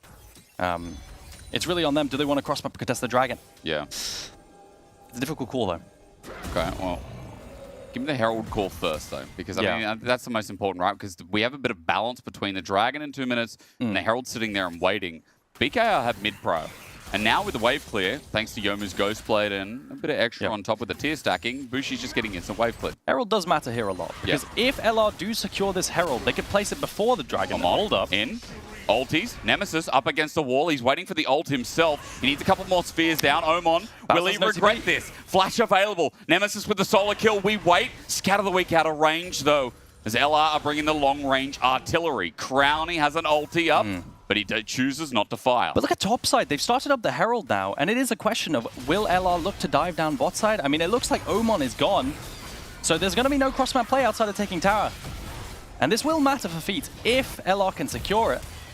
It looks like DOS is trying to defend. He's isolated. Scatter the weak. Flash, but he flashes towards the enemy. A minion taking the process because Omen has decided to teleport in. Solar Flare to buy time, but Omen has no ulti. We just watched him use it as now up against a dying turret. A curtain will call. Omen will fall. And a double over to Velia breaks them all. But look at mid lane. They're matching the seat. They're cross-mapping with a Rift Herald versus the overload of Lost Returners down in bot side. So it is first blood turret. First brick turret for BKR. And another one to bite the dust as well. It's a good point. Getting hyped in the play because I was like, wait, why are we continuing to go in? Crowny going to slowly whittle away at the first turret for LR. And gold, you can see at the top of your screen, is settled even after double mid breaks. LR, they bleed a little bit for this play. They do. They lose the mid 2 towers as well as a wave up top side. And Shigenda gets the far lane. DOS This was optimistic, I feel like. Playing with the TP of Omen coming in a little bit late, I think DOS underestimated how much time it would take. And then Omen gives them a cross-map play by being here as well. It's an overload from LR to look for a play and to get the tower afterwards. But I feel like off the back here, I mean, it's just Velia now, right? It is. He's 4-0-0. He has all the gold, 2 items at this dragon fight. Can he carry at this team fight now? Well, we've had a lot of questions of him in the last best of 5. We're watching this team as Nemesis going to take a turret while Dragon is started by BKR. He has Velia TP. had a lot asked of him, yeah, but they're not going to commit to it. Third Dragon is given over to BKR, but top turret is opened up. A gold lead for Lost Retoners, and after all the chaos as well, they're looking for a little bit more to take away in the jungle. In fact, trying to initiate for the inner top too. Yeah, they're pushing in mid and then heading up topside to threaten the tower with their 2 grubs. They cross-mapped off of the dragon rather than contesting because they already have the first 2. They don't need to contest the third if they don't want to, and they can play for more gold. Play for future item spikes and scaling on Nemesis, maybe get him to 2 items as well. We need to look at bot because Baus is in no man's land, but he's even further than that. He's been caught out, and Rylak on top of him. Hextech ultimatum going to be buffered, but Baus, what a classic. He's going to die for the 3rd time, opening up bot with it as well. Yeah, it's a disaster, really. I mean, maybe Nemesis can make it there in time and defend the tower. Of course, he can. It is quite high HP here, but at the end of the day, the death doesn't really mean that much. He dies, he gives over gold. So not a bad death. Yeah. Not a good death, not a bad death. What is it? It's a neutral death. It's a neutral death. I mean, let's say that. Oh, right. Oh, my God. By the way, did you just watch Crowdy's Q hit Bushi? No, I didn't. His health was full. Was it a long grenade? His health was full. Ooh. So that's... Was that 400 damage? 500 damage? That's a lot. Let's call that. Let's call it 400. So there is a lot of that flying around right now. 2 items for Nemesis, by the way. We're going to get more damage from him. And he's going for Cosmic... I was going to say Cosmic Insight. What's wrong with me? Cosmic Drive. Yeah. Cosmic Insight. Who am I? Yeah. A lot of CDR, a lot of mobility. Omen should have a 2nd item as well. Yeah. This turret is going down.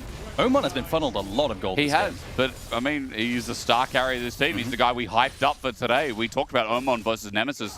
If you missed the opening show, mid v mid was so important because of the name of Nemesis, the performance he's had in EMEA Masters. But Omen can be a bit of a psychopath as well, but in a good way, guys, in a good way. Don't take that out of context. But here in this game on Azir, it's been a little bit stale outside of some of the one of the walls. So I think BKR are looking forward into this mid game. I think they could play Decide a little bit more with the Camille setup. That's what I like to see. I keep coming back to that because it's just so easy. You call over your jungler, your support, your CC. We saw it against Baus before. Is blue buff stolen?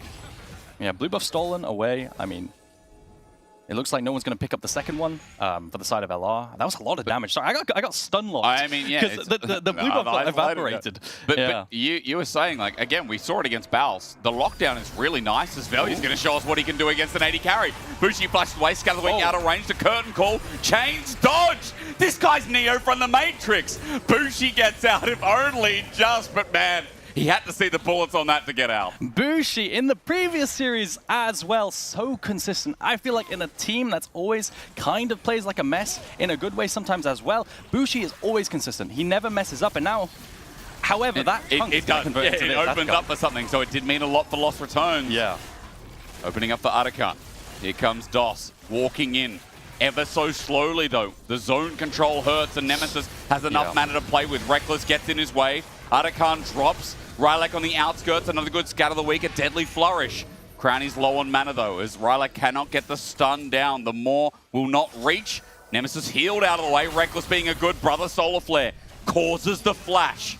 Jugenda looking for an angle as well, but they will not find it. BKR, they just can't find a way in. I think Reckless did such a good job, as well as Nemesis, stopping DOS from walking in there. Every single time DOS wanted to walk into the Atakan to maybe find an engage, he was taking so much poke from the Syndra. So I think that was really the problem there. It was a good call from Lost Retoners and just a delayed reaction because Bushi got chunked in the mid lane.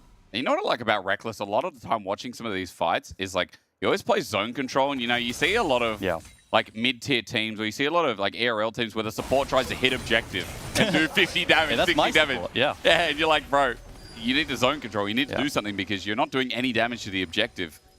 Yeah, I think Reckless, it sounds insulty, but it's not. He's a good human ward sometimes, right? He marks the tri-bush, refuses to let them in without taking a bunch of damage, and sets up Syndra's spells. Yeah, and it's a mark of a really good support. Dude, human ward is a compliment for a support, right? Yeah, it is. Like, or at least I think it is. I mean, you got the master playing support. Would you take that as a compliment? Yeah, I'd suppose so. You know that role is actually a lot harder than people say. Is it now? Yeah, I mean, maybe it's just that Renekton OTP mechanics don't convert to support very well. But I found that quite difficult to do. I don't think your Nautilus gameplay and Renekton line up at all. I can see that there is no resemblance there at all. Yeah. All in. Ooh, Omen has found Baus, and Baus is going to ulti him, but Omen still has an ulti of his own. Separates and now has the range with lethal tempo. Baus flashes almost. The fact that it was close has to give a testament to Baus. But Omen wins it in the end. Yeah, the Sundered Skyproc I don't think was quite there. The cooldown wasn't there for the heal, and the Q-Flash doesn't quite finish off Omen, but Omen finds the play in the side lane. Tabis aren't going to do that much versus an Azir, and that's a really important kill in the side lane. Punishing Baus, it is. Farming a bunch of gold. Now, can they convert that into a dragon here? If they do it they quick. can. 20 seconds. 20 seconds on Baus with a teleport and no ulti when he comes back up. Although, yeah, that's a bad death. Hold on to that, but it is a bad death, you're right. Yeah, two dragons for 2 dragons and a small gold lead. I mean, BK Rock, this is an opening game that, again, has a lot of scaling elements in their solo lanes that are getting past the 25-minute mark. Yeah. Invade onto Velia here. Yoink. Yoink. There it is for Rylak. Nice. Managed to find it. I mean, the best part about this is it's actually, no, it's not quite a global red. That'll be in 2 minutes' time. But still, very, very important. Sugenda's going to be able to hit the tower as well here. And now it's a question of, can they match BKR? Can they defend the cross map up top side? Reckless is going to look for it. And Omen has no ulti available. He's going to have to run his life as Crownie's waiting for the 4th shot, opens up the curtain call, the flash and the blast cone, but behind his team he stands. DOS blocks him. Crownie got to look for something else in terms of gold and trying to get more of these minions in top turret, but BKR not punished for their mid laner, having nothing.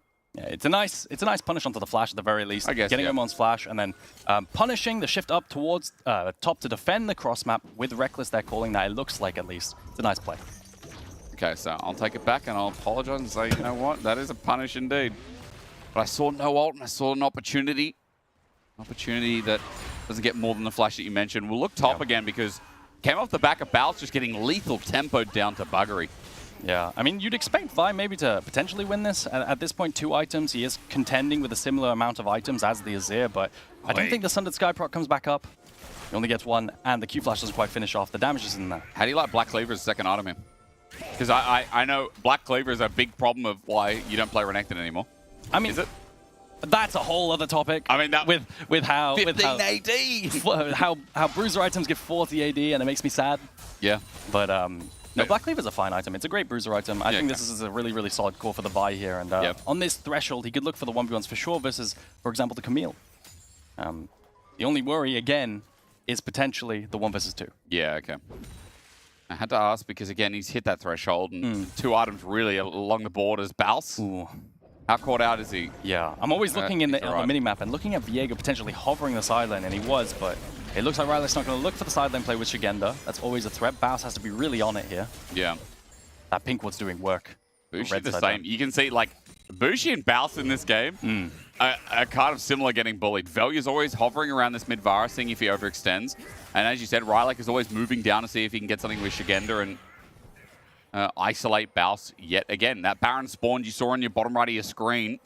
And BKR do have a bit of vision priority right now. LR are getting gapped out a little bit in terms of this entrance. Yeah, I think the threat right now is a startup of the Nash from the Azir after Azir pushes out topside. And if BKR manage to hold control around this whole area, they could rush down Nash very viably, right? Azir does a bunch of DPS to objectives, and that is the threat. LR, though, they're making sure to control the area. Reckless can walk through and potentially fish for wards, placing a bunch in the backline. You can see maybe that's a TP flank ward as well up in the tri-bush. Very, very true. Baus has it up and available. What's Nemesis at? He's at 16. All his splinters are done, by the way, so he gets the amplification of ability power, and it's always nice with the Blackfire torches. Yeah, he's got his teleport up as well. On the other side, same can be said, solo laners of BKR. The LFL first seed, up 1,000 gold, and it's been a really tense opening game. Picks for picks, not leading to the explosion at opening of a game, but now with that Baron you talked about, 3rd Dragon, it seems to be the next step up as we're just getting gold for 3rd items, it seems, before we explore that next objective. It's not going to mean much onto DOS. Nemesis does have good damage, though, and he's also fishing for 16 gold as he finds it. Yeah, I think that the scary thing for Bushi is constantly walking up onto mid-wave and potentially getting caught by a Jin'll opening up and then follow-up CC as well. That's what Bushi's been really, really navigating this entire game. Ooh, Crownie might have... Is Crownie going for IE 3rd? What would you do here? I would go IE for the 3rd as well. He's backing now. Now, it could just peek his dragons up in a minute, but it could be he's been sitting on the gold. No, only a pickaxe. What other items do you see in there, Aragon? What do you... I mean, it's expensive. He's an incredibly expensive item, so you're not going to have it before the 3rd dragon. What core items are you seeing on your board right now in front of me? Yep, I'd see Muramana almost stacked up for Varus is going to be incredibly influential. Yeah. Void Staff not quite completed for the Azir could be important, although there's not much magic resist on the other side. Other than that, the tier 3 boots is what I'm looking at next. I see Rabadons for Nemesis as well, by the way. That was just picked up, so... Yeah, while you're talking there, that's a big item, as you said. I'm worried for the first target that gets CC'd by Lost Returners and takes that Syndra R. That's going to be a bit spooky. I agree. But that's really how they want to play the team fights, right? Ult someone with the Vi, find an engage, and then press R with Syndra, and then take the space after this pick onto the first initial target. The B1 pick, the pick that against Nemesis can't be given over. It's, again, one of his career successful. It's one that we fear. So many good options at the time, and walking into this choke right now, as you said, gets dangerous. Rylak is the one to do it first, as Reckless helps clear, making this vision darker, as DOS is now picking another angle. Yeah, mid-prior for BKR right here. DOS is holding Banana Bush, and Banana Bush is going to become incredibly important for both of these teams with their snap engages. With a good Walking dodge. up and face-checking could be problematic. Scatter of the Week was narrowly avoided. Dragon going to be started off, the poke doesn't land. Base is just going to be fake. Scatter the Week again, a little bit short. Baus is going to face check into Shigenda. Might be caught out. Hextech Ultimatum used at the back of the pit while Dragon is ignored. Instead, they'll find the kill. They want Shigenda, but he's over the side. Scatter the Week, though, was massive. Was it a game breaker, though? As Vega looks for his escape. Heartbreaker and the War Misses, and Reckless finds them all. Cranny's got a false shot. Save for the Viego. A triple in the back pocket. And what a miss to cause the heartfelt game loss. Velia dashes in there, finds a pick, and then speeds out with the move speed from the Invis and the ultimate. They just don't... They underestimate how fast Velia's going to be to get out. They think they can collapse. Omen flashes forward to try and shuffle and push him in, but they don't quite get it, and Velia gets out. And, you know, this might not be the game loss. I say that with emphasis on the fact that Omen, if he hits that ult, could be a very different story for the fight. They get third Dragon, and BKR might even be looking at the Baron themselves here. That miss, that narrow miss, has led to Lost Returners finding an insane engage, a 3k gold lead, Baron, and probably a bit of a snowball to lead them to 5, 6k if this all goes right. And it's also a massive scatter of the week off the back. You see Shigenda is playing to secure the Dragon and just mark the flank of Baus here to make sure that there's no team fight. But watch the scatter of the week. It's really, really good onto 3 people, I believe. 4 even. A 4-man scatter of the week. Velia, watch him. Look how fast he is running out to the pit. It's opportunity. He's just gone. Right, yeah, the reset onto opportunity. They look like they can get the shuffle, but Omen, his flash doesn't quite connect. And Velia, it's a perfect display of how much space a Kha'Zix can create with the invisibility. And Reckless is on it like that. That flash engage was so clean. You know, again, he's reliant. When he sees the angle, he takes it, and Cranny gets to clean up the rest. About a 4k gold lead with mid opening up. Turret number 3 for Lost Returners. This jungle should go with it as well.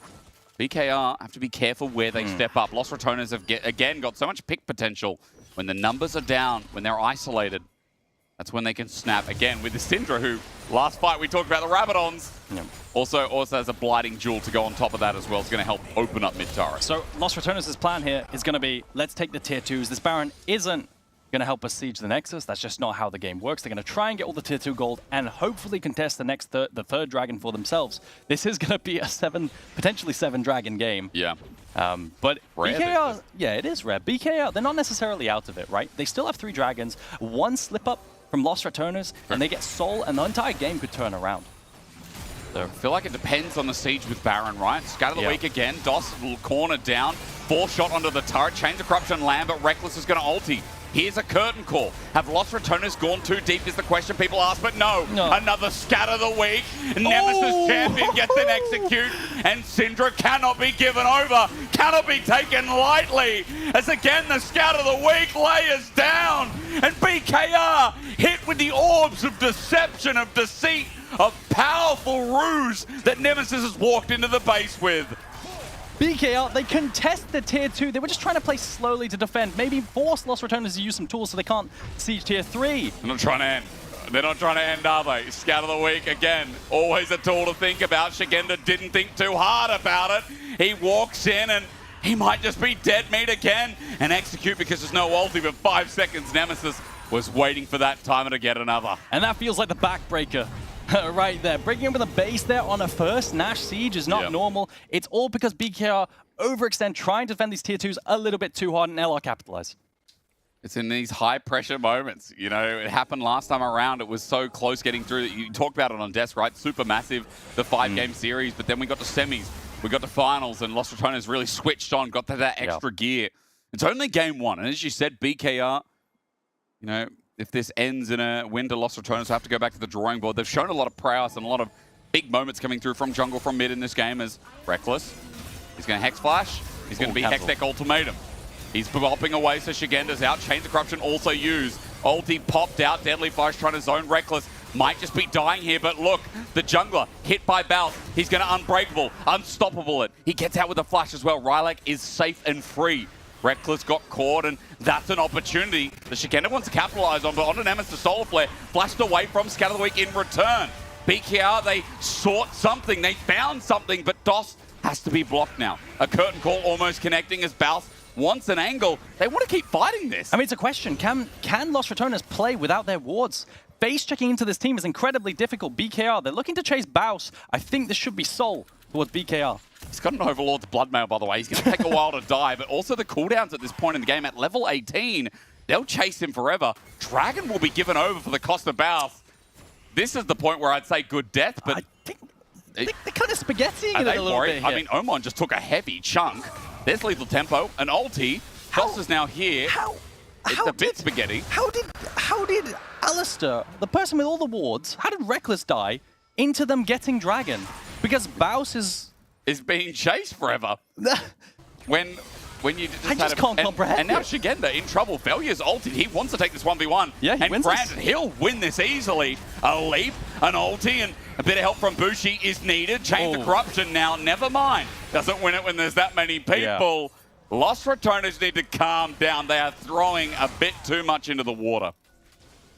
I'm still baffled by that sequence. I don't know how you lose your support, all your wards, your ability to face check, and then you secure Dragon, because the Baus runs into your base and you're scared. And then Velia tries for a 1v1 after everyone's reset and then dies from that. Yeah. So that was part of it. It's an interesting past 2 minutes. I mean, that's really, really good for Los Ratones, securing Soul Point and denying the Soul when it felt like BKR overextended potentially mid lane. But they also just threw away 4k gold almost, so it's a good sequence, but you're going to give me the but? To why it's so good for BKR. It's got to be good for BKR after the point this game suddenly became in there. I mean, this only secure a kill onto Alistair. I think now it's going to come down to the final team fight in 3 minutes' time. There's going to be a whole Dragon sequence. Azir will one-shot the Nash at this point. Right? It will go down in 20 seconds, I believe, with this team comp, at most. True. So, LR, they got to be on it. You can see Reckless being a human ward right here. Now, I'm going to note, Crownie no flash, Nemesis no flash. Important that the carries that have no mobility have nothing to get away. Spacing going to be everything, Aragon, and you know Omen as well has his flash, has his ulti. This is where the Azir road was built in moments like this. I mean, BKR, they have time, right? They have super minions pushing into their base, but it's a while away. They've got a lot of time before that wave eventually gets to their base and a backdoor is threatened. So now you can see LR trying to enter, but DOS is holding the banana bush. Face checking that is scary for LR. And there's no pressure on the bottom side of the map. Crucially, that wave not pushing in. So BKR, as you said, that time participation is there as Velia over the side. Curtain call going to be used. Reckless gets them off the side. Omen's ulti's only a one-man, but Baus is the target. A curtain call. Meanwhile, Reckless and Velia are taking on the world. Bushi going to be first to go. Shigenda going to go. Baron as well resetting while Brownie is picking them up one by one in the Wild West.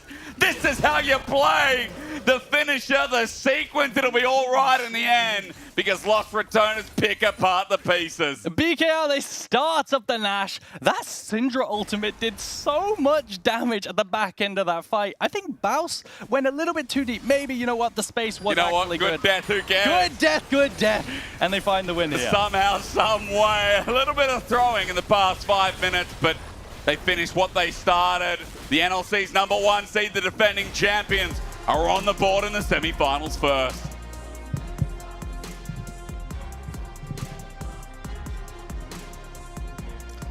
I tell you what, 4 more of those, I'll be happy. I'm Stress from the coaches. I'm so down. It would probably suck, but what do you say about that? Yeah, I mean, you just know that when Alistair died at that Soul fight, for sure, Caitl's heart sank, and he was like, wait, they're going to get Soul. Wait, it's lost. Wait, it's lost. And then Baus farming did his thing. We're farming content, yeah, we are. We really are, aren't we? It really is, and I'm curious what the AD has to say about that, because Yet, it was an exciting game. You can start there. Absolute cinema. As There you usual. go. There you go. You can take a rest for now. This is 1-0 in favor of Los Ratones. And LC first seed winning the first one versus LFL first seed. But it's still early in the day. Don't count this as a victory. And for LFL, you also have to have some hopes that they can come back from this. But hey, Trouble, it's you and me right now. Let's talk about this. How this has happened, because we talked so much about go mid lane, steal that flash away from Nemesis pre-6. That's a really good win con. And what did he do? They go for Baus. They kind of played away from him. I mean, looking at the draft out here, I feel like it's a fantastic draft for BK Rogue. I'm not even going to lie. The Varus together with the Azir, extreme amount of damage right there, extreme amount of demolish as well, that they can take towers really easily. You know that this Varus is going to be playing for the lethality, which makes him really strong in lane in terms of kill potential. We saw that in game as well. They did play the 2v2. They got a kill onto Reckless as well. I just felt like it really fell apart in terms of their win conditions because they didn't realize what those win conditions were. I feel like a lot of the times we talk about the global tone when it comes to Baus. Yeah. And I feel like it was the case right here for BKR as well. I think like they focused too hard on playing for that top side. And I don't blame them. I don't blame them because in this particular clip, if you start giving kills to Viego, and Viego pops off with a new build, which is Trinity Force, into the Collector, what we call the Kanavi build as well, then he can really pop off. But then there are moments like this where Nemesis is willing to play for that TP to back them up. You will accelerate your build, you will accelerate your winning con, but the way LR play is like, hey, we are aware that Baus is The target. the target, so we're going to protect the target. We're going to actually get some money while you target the target. In this fight, come on, Trouble, tell me, explain. I feel like this was so unfortunate right here. Sigenda targeted Baus. Baus should never be the target right here. It should pretty much be Velia, because if you leave Velia unattended, what did we say over in draft? This Kha'Zix is going to look for chaos. The second you start splitting the team apart, this Kha'Zix is just going to jump from target to target and collect coins. And I don't know what kind of scout Aragon is about the best players. The Azir ult sucked, okay? I mean, I don't know if it's the nerves of game one or what it is. I just feel like the whole Omen versus Nemesis that we're expecting to see, you know, like the crazy plays, the playing for that early game, shutting down Nemesis, it just wasn't there for BKR. Yeah, and Crowdy had a lovely game. He was left unattended all the time. And as everybody says on the chat, Crowny is the snipe master. And look at the damage that he brings in. Hold up. Yes. Nemesis was supposed to be the target.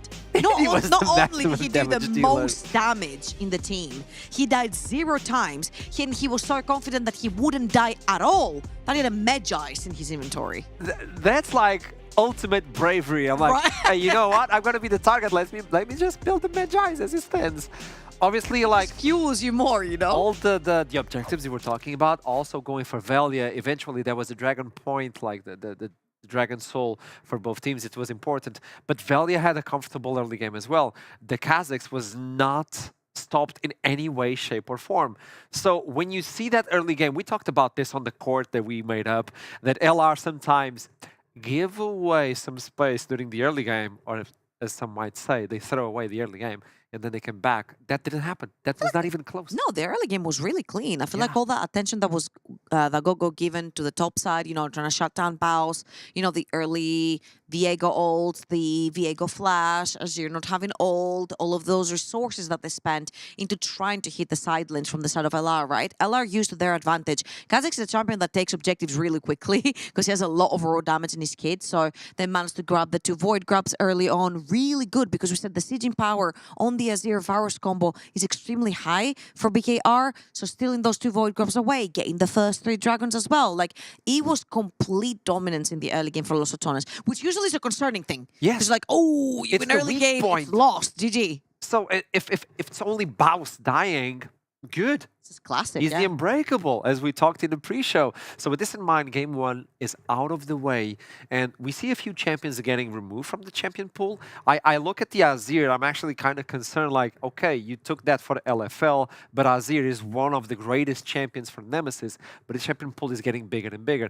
I think the only problem is like when you look into the top side, but only the Vi is gone for Baus. So far, removing this game 1, I think a lot are really comfortable. What can BKR actually do to come back from this one? Let's look in the side of LFL. I'd love to see like Omen on champions that look really strong in terms of playing for side lane or playing for mid jungle duo. I'm talking Ahri, I'm talking Talia, I'm talking Ryze. They can all play for side lane, but they can all play for mid jungle duos. And I think that was really what was missing right there. I just didn't quite get to see, even though it was like a highlighted match of the day, right? Omen. Hello. Omen versus Nemesis. It was a highlighted match of the day. I just didn't see Omen on the Rift at all. So the Talias, the Ahris, the Ryze, all this has to come out and start getting rolling the playmaking between mid and jungle for them. Yeah, he needs to be the one initiating, being like the trigger. Yeah, exactly. Yeah, I think this is, as it stands, the important part. I'm going to give you the opportunity, chat, to tell me, after first game, you just saw it. I don't care if you are an LR fan or if you are an LFL fan. I want you to tell me, through this game, who do you think is going to win and by how much? I want to get some predictions from you, chat, and I'll be looking at them. Okay, just a few seconds as you can give me a prediction as well. As chat is bringing predictions, I want you to give me a prediction as well. Okay, Trevor. I'm just going to say that historically, when it comes to internationals, and I'm talking like tier 1 leagues internationals, but also EMEA Masters, usually they say that the best games are quarterfinals. And I'm just going to say that the best game that we did have in terms of intensity, but length as well, was the Supermassive versus LR quarterfinal in winter quarterfinals.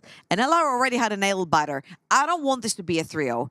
I was promised mid-massacre. I wanted to see mid-massacre.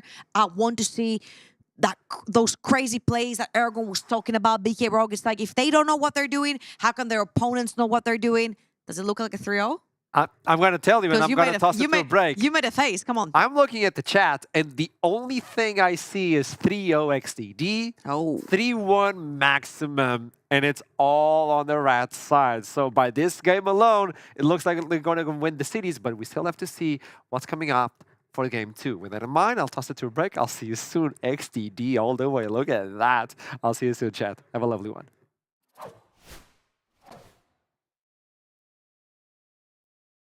Oh man, I feel like that was my best intro ever. Yeah, not bad, hey, not bad. I can go pro. You know it as well. I also know you can dance. You should join me next time. And yes, I feel like you've also deserved a bit of a break. You've earned it. Thanks.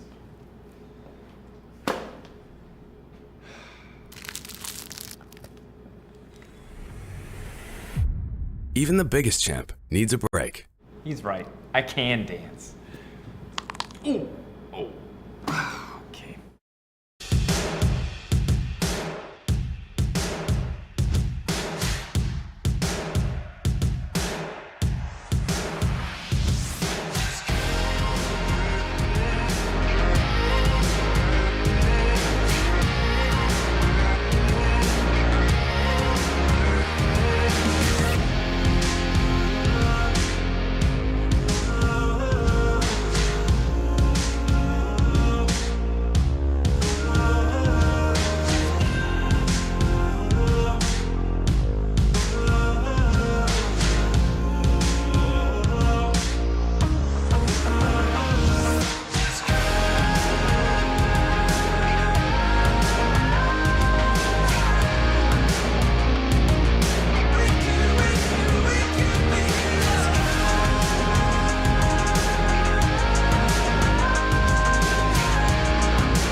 I got the tools.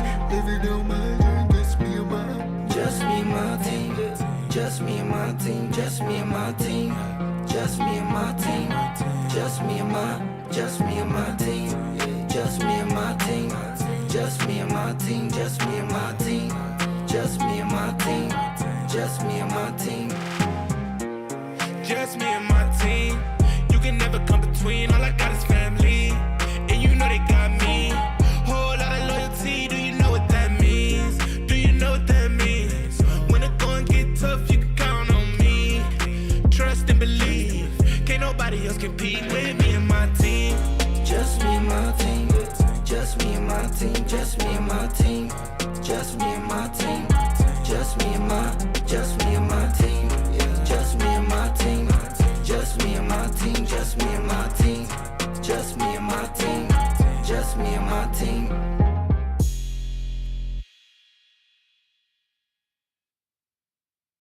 All that you love is a feast for the lions. What does it feel like? Hold my hand, I can be your. Sorry, ladies and gentlemen, I was singing about my team. I seem to have destroyed Aragon as he stands beside me. He's wearing a nice shirt because today's a nice day, because we're hoping it's going to be a good draft day. We've got draft on our screen right now, and what a big surprise. We're straight into it now. Where do you want to start? As the Scion 93% ban rate continues to skyrocket with Gragas alongside. I'm looking at top lane pool being pretty pinched right at the start. You know, blue side BKR, you know, they're pinching a bunch of Baus's picks immediately. Yep. I'm looking at Yorick being pretty high tier unless the nerfs are enough. Neferi B1. Ooh. That's quite fast. But Zin's open. Zin's open. Zin's open. What other AD junglers if you want to match this? Sejuani as well as an option. It's not an AD jungler, but that is an option. Yeah, no, it's not true. But things Nocturne's like pretty good into Neferi because the tether always stays. So if you want to play some kind of Nocturne comp, that has potential too. Xin Zhao's open, like you said. Wukong, they value this a lot. They really, really do. I remember like Cadril just jumping up and down saying Wukong's OP. Yeah, he likes value on Wukong. Yeah, but it really does. We also know that there's things like Azir normally that like playing behind it, or things that can rely on setup. What do you lock in him? I think I like a lot of pairing champions. I quite like something like an Annie. Like hypothetically, what would you pick? Not looking at actual champ pools involved. Yeah. I would like stuff like Annie, stuff like Ahri, stuff like Twisted Fate with the Wukong to set it up. I think that's always really good. Single target burst. Bless you. Thank you so much. You're gonna lock in a Corki here as a potential flex, but I don't really like it in mid lane here because an AD mid jungle isn't always a great pairing. Yeah. So it could just be towards bot lane with a few AD carries gone.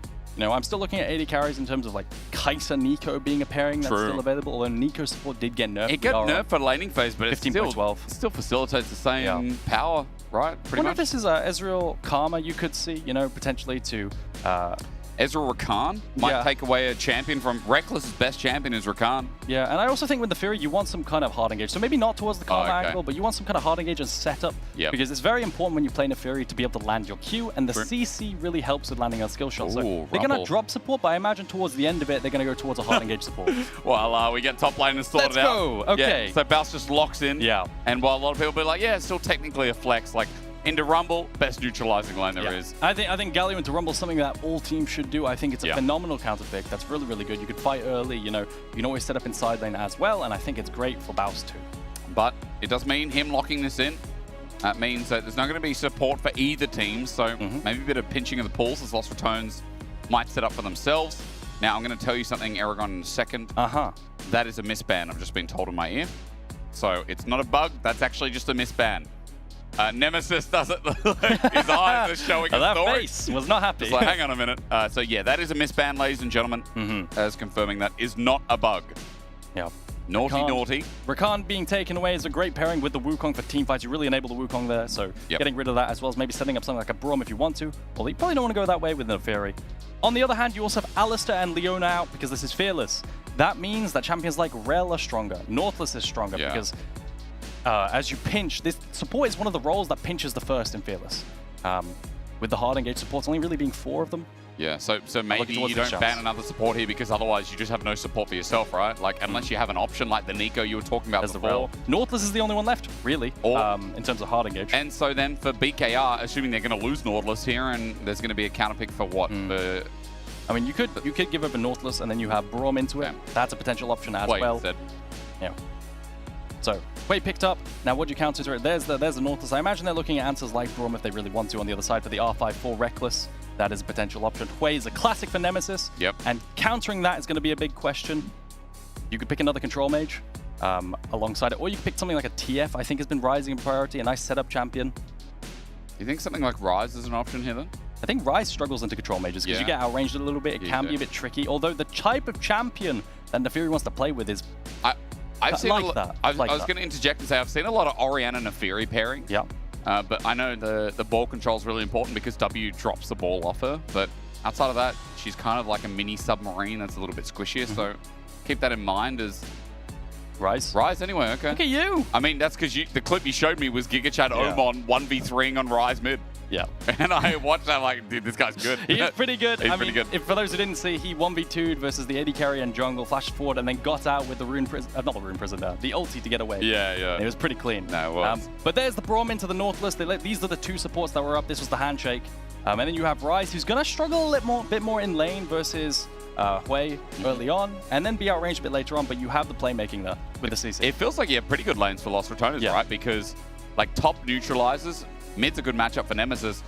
Corki is such a good lane bully, and with Braum as well, it's actually a really nice 2v2. Yeah, I think it's a really good draft for Lost Returners here. I quite like all the picks into it. I think Galio actually can win versus Rumble early and get prior. I like Braum into Nautilus, although the trades might be a little bit favored early for the Nautilus Ezreal. I really, really like the Braum into Nautilus in general.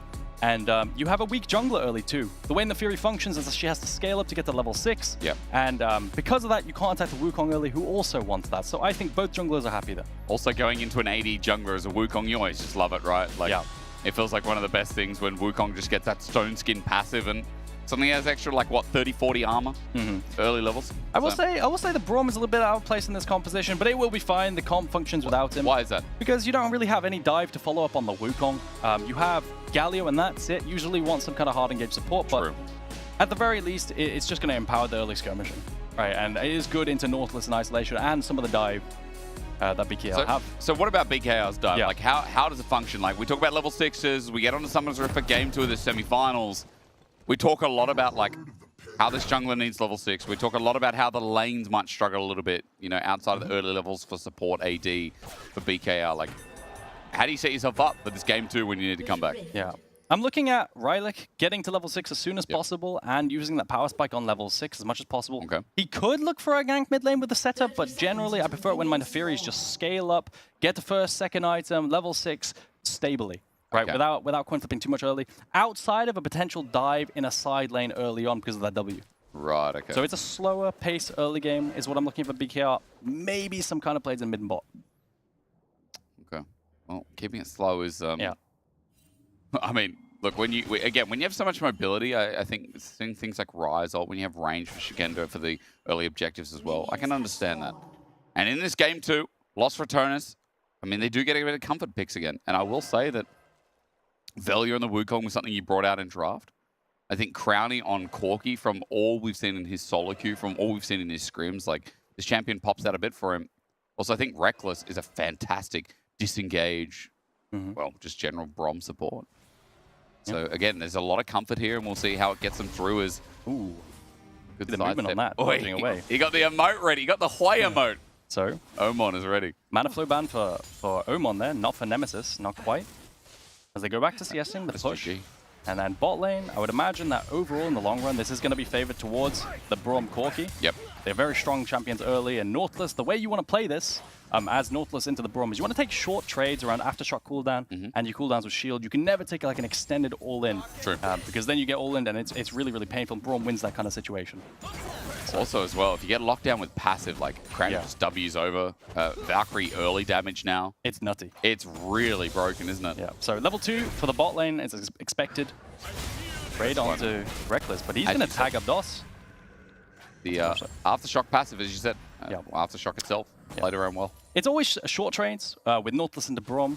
The biggest thing you want to attack as Braum for counterplay is his condition in lane, actually. Right. Because every single time that Nautilus hooks in and takes a short trade, Braum has to use all his cooldowns, his Q, his wall, and eventually maybe you can even him or get him to lower HP with shield trades and then get him to reset. That's like kind of your win con as the Nautilus. But the push will go towards the Braum lane. as well as the general trades. Who would have thought we'd ever hear Aragon UK talking about how excited he is for support matchup? You changed. You changed. Great trade, by the way, as Baus just got hit hard. Shigenda also overheated, but I guess early levels of the Galio, just power of Rumble in lane. Yep. And it does get worse for Rumble as the game goes on. Yeah. Like, Galio, I'll be honest, I used to seeing the Aftershock, like just a different setup as well as Doran's items for the Galio. So in my analysis, I was like, hold up, wait a second. The Galio's actually going to lose these trades early, much harder than normal. Yeah. Because he went does have Dark Seal. Yeah. I mean, a classic for the Baus is you start Dark Seal, recall TP back, get a Doran's ring. He does that on Volley Bear all the time. I don't know if he's going to do the same with Galio, but it could be the case. And then that way you have, you know, a bit stronger of an early, a bit more oomph. What do you think he's going to build this game? I mean, just a normal, like, tank Galio? No, he loves Protobelt. He does love Protobelt. It's his favorite item. It gives him juke potential on spells. It makes him play side lane better. Like, he just loves this item. To be fair as well, got buffed in the last couple of patches, right? What was it, 11 or 10? One of them where that was all the magic items got buffed. And, Shigenda tagged at the end, overheated again. Baus low on mana, will have to TP, so regardless if he does that, as Rylek's coming up, potential dive in the making. Rylek does have his W. This dive could be good if they can cancel. The He's going to stop it, and Baus is going to stop. He got the magic shield back up, which will help as we look towards mid, and Omen, trade onto Nemesis is big as well. I mean, you can see Velia's here to cover, so they're not actually going to go for this dive. Velia's here just in case the dive is happening, just to cover off Baus farming this wave, and then he can TP back right here. So nice cover off from Velia as he opens towards his topside camps as they respawn. And there's no play on this chunk, which could have been really punishing for But because he has no mana, Baus just lost 4 minions. So, already a bit of a CS gap for Shigenda, and I mean, it's a big early start. Nice coverage at the very least, but Baus as he teleports back. I've been wondering, I mean, as a swap comes in right now, oh, actually, wait, just to hold that thought. Please. TP from Galio up the top side, we're into a swap. I think Galio now, as soon as they see the swap happening, is going to have to push out. Baus is going to have to push out this wave and then recall and then go bot lane as well. And then that's immediately after he TP'd, right? Yeah. So Rumble's down in bot side already. He's going to push out the wave. I think the swap's only being noticed now. About now, yeah. So you can see Reckless and Crowny still heading towards bot. Baus disappears. But they're not diverting, they're not changing. They're going to mismatch, and they're going to say, I guess at this point you kind of have to, right? So you're mismatching the lanes because Baus is hard committed with no TP to be able to get bot side if they run top lane. And then you have the situation where Baus is going to proxy. Very interesting. Okay. Into the lane swap. I mean, this is brave. I don't think you should be able to get collapsed on. You don't see the Neferi in any kind of position. The Nautilus is collapsing on him, though, because it's always really important to look at the crossmap. LR secure this. On the Shigenda as well. Rylek's going to drop a ward. He's not far behind. Equalizer put down, immediate flash. Winter's Bite doesn't connect, but you get the Summoner. The wave as well. Even though it's neutralized out, Crowny and Reckless going to wait for the next while Dragon goes down. Baus on the tier 3 wave. Omen has just Realm Warped here. He's going to shield up. Winds of War. I mean, that's a win. The wave is gone. Baus is going to die here. Omen wants the kill desperately. First blood given over. But look at the platings you're going to get bot. Yeah, and look at his face. He's so happy. Baus, he forces the Rise ult, which has a long cooldown early. That's a global to help collapse onto him and funnel into Omen. So now it's a case of Omen's lead in the mid lane versus Nemesis, compared to Baus getting the tempo here and the proxy. And now he's going to collapse down in bot side. You can see also Rumble ult was used to farm this last wave from Shigenda. So any kind of mismatch play into Shigenda is going to be a little bit rougher as he has no Rumble ult to farm the wave from far away anymore. And I'm looking at those ults you're talking about because in a minute 30, Grub's coming up. So Rumble ult maybe will be there on the precipice, but any fight before that, Shigenda will not have that firepower. Also, losing the flash is something worth mentioning here as Baus just gets chunked out. Belly going for the invade. He now has Cyclone available as well. And Lost Returners, there are pings going up towards toppers. That's where they're converging, and Bushi has to be careful. Yeah, on this upcoming Grub fight in a minute's time, I want to see Rylek get to level 6, because that's really where you start spiking. Getting that reset can be really impactful. Before that, you're not that useful. They're invading here onto the level 5 Rylek, and the decision is that Braum Wukong does win this. Khrushchev Barrage, though, does some poke damage. Rylek still not level 5. Cyclone there, that's the difference. Going invulnerable, yes, for the blue buff, but Reckless flashes over. The miscommunication. The follow-up from Velia will be a second Cyclone, but he's dredged line back in. Because Reckless went over, they need to hard commit, but Velia's burnt down. He's dead. A second kill going over, and BKR running with it, but Crowley wants to bring it back, and indeed he does. Rylak on the side with his ulti invested, but he knows he can't jump back in. A double to Crowley, and on this Corki, he saved the day. And it looked like Omen was really set up to win that play because he has the Catalyst, because he looked so tanky, but Crowley comes in and saves the play afterwards. But it really is the lack of the level 6 on the Neferi, just getting insta-popped. The Neferi dogs also blocked the flash Q from Reckless on Braum, because, I mean, it's just like a spell shield, isn't it? Bushi gets engaged on, he gets insta-chunked and has to run away.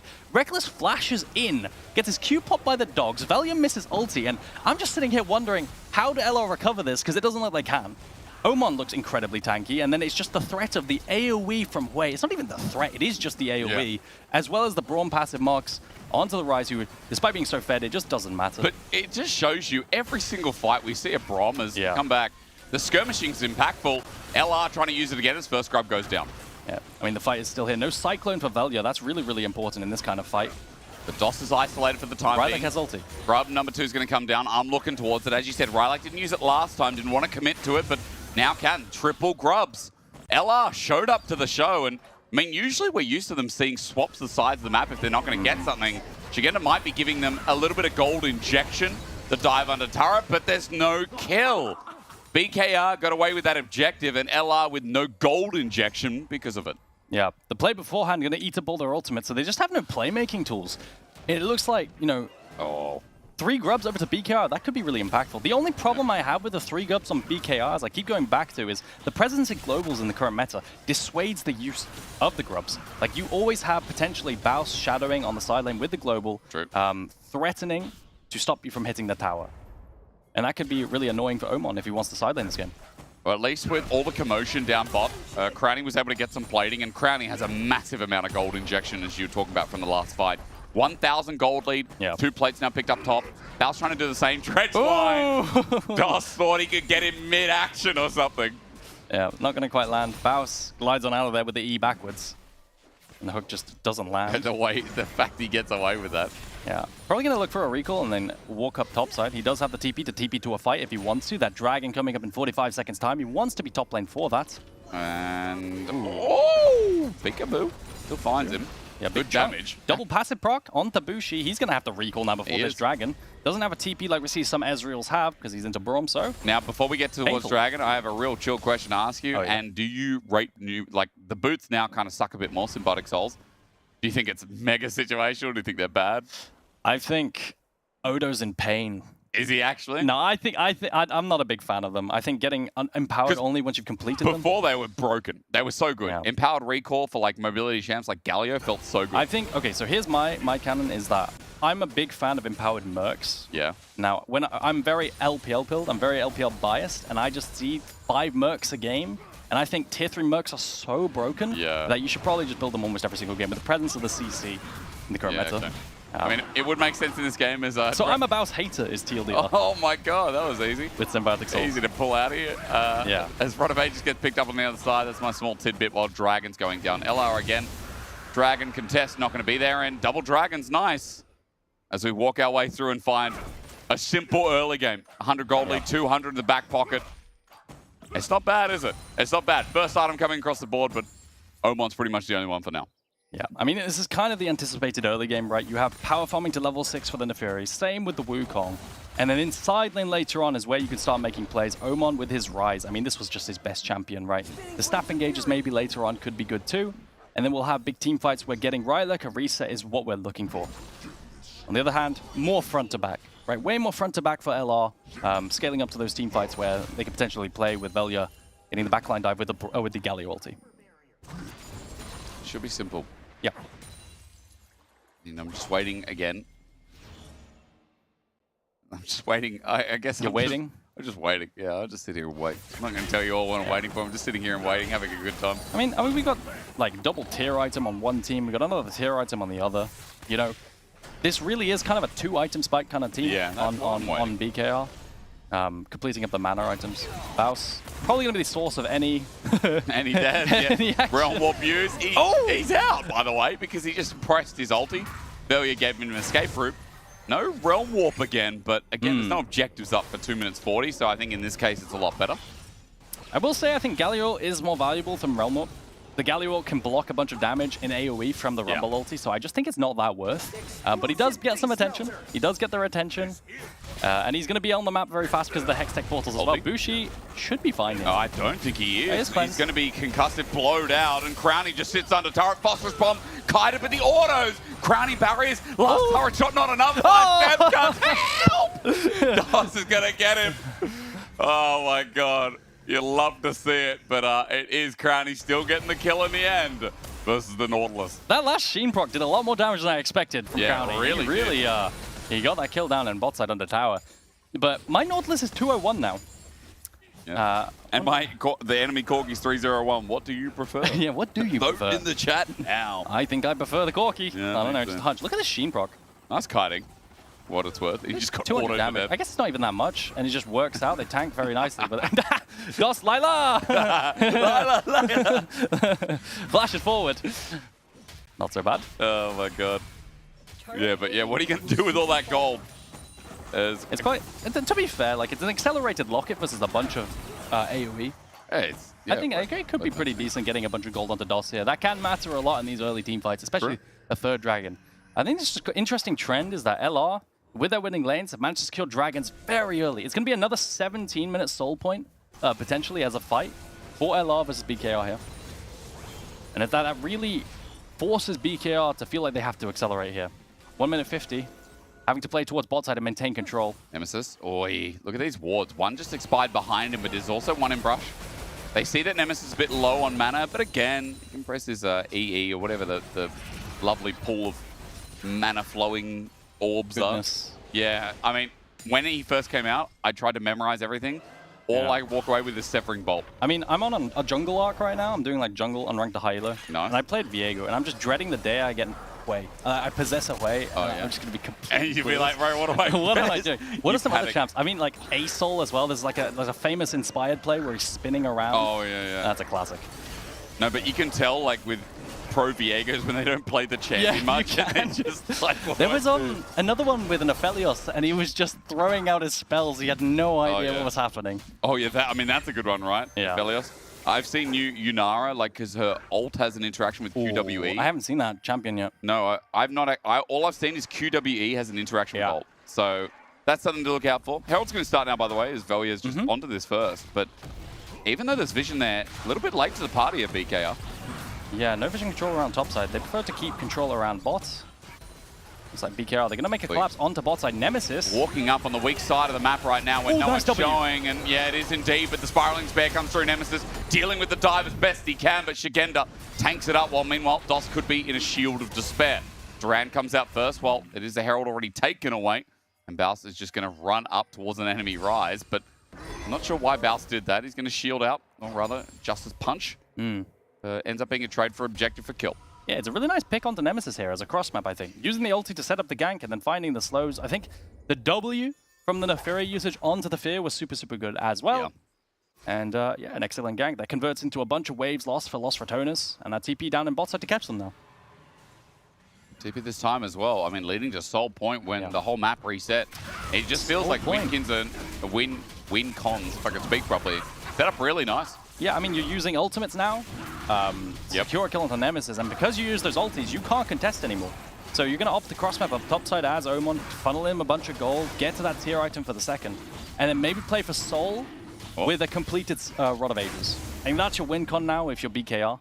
Keep cross mapping until then. You talked about 2 items, right? So I come back to that. Like 2 items for both teams, but 2 items, especially when we see Rise, Ezreal, Rumble, like a really big fight where they can get some massive gold injection into this comp. I think, is this Greed? Is it Greed? Do you have Reckless hovering here? Oh, come on. He's trying to get out. Ulti Reckless was so close. The photo finish. Dude, that like was really close. 5 more frames, I think Omen's dead. Yeah, but I think what BKR are exploiting right now, which is really, really good, is the lack of shadowing onto Nemesis on this control mage, who naturally, as an immobile control mage, you aren't very good on side because you have no mobility, you can be caught a lot. The DOS has paused though, a fight is brewing, double depth charge up, Severing Bolt from over the wall, and Velia's done some follow-up damage too. with a bit of Rune Prisoner available. Omen tries to threaten them off, but top turret could be going down next with Lost Retoners covering their bases with the trade. I quite like this now. I think strong sliding Nemesis on side lane is super, super good. It lets him play up more proactively, and now they're going to get a turret off of it after ganking Omen.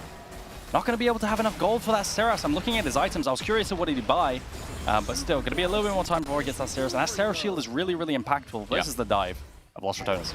There's the trade, by the way, I was talking about. Turret does go down in the end, and I believe first brick was Lost Retoners, if it really counts, but it used to count a lot more. Lost Retoners already got the feats of strength, by the way, for those interested. And since it went down to 500 gold, I think now I actually care about it a bit more, you know? The 750 at first was like, it's expensive and you know what you're talking about? You're talking about first break. You know what I want to matter again? What? I want first blood to matter again. I mean, it counts in feats of warfare. I'm talking about feats of warfare, you know? The feats I know, the feat thing. I feel like ever since they got rid of like the bonus gold for first blood. Oh, I agree. It just feels so empty now. Bro, bonus gold for first blood feels empty. Yeah. It's just something that pops up on the screen. It used to be 400 gold. I mean, the chat better be filled with "he's right." Yeah, right now, because I think I am. If they're not, well, we both have to be right. Because I'm here too. It's not just you. I did say something smart too. Did you? I did, I promise. You never do. Did you know? I do. I said something about feet, and then I said something about first blood. Because first blood used to be worth 400 gold. All right, fine. And you said he's It's a good take, I concede. Yeah, he's right. He's right. He's right. I'm right. What are we? I don't know, man. We used to be so young and fresh and full of vigor. Now look at us. Now you're jaded. Ult comes down with Nemesis. Now I'm just talking about memes. There's could be one given over here. Reckless trying to interrupt. Rylock though, he beats him to it. Nemesis is dead first. Reckless might be second. The damage is flying, and Reckless, the second cube hits in the end. Rylock, really nice play. Now on the board in a big way. Yeah, that's a lot of damage. The Q2 really popped Reckless there. That's all of Nefari's damage, and it managed to land at max range. Finding the pick onto side lane with that ultimate, the equalizer onto the immobile control mage, onto Nemesis without flash is really painful in that choke. So take a look at this. Take a look at this play. Dropping the ulti here. Nemesis has nowhere to go. The locket doesn't even eat it all up, and then there's the ulti, which gets set up. It's super nice too.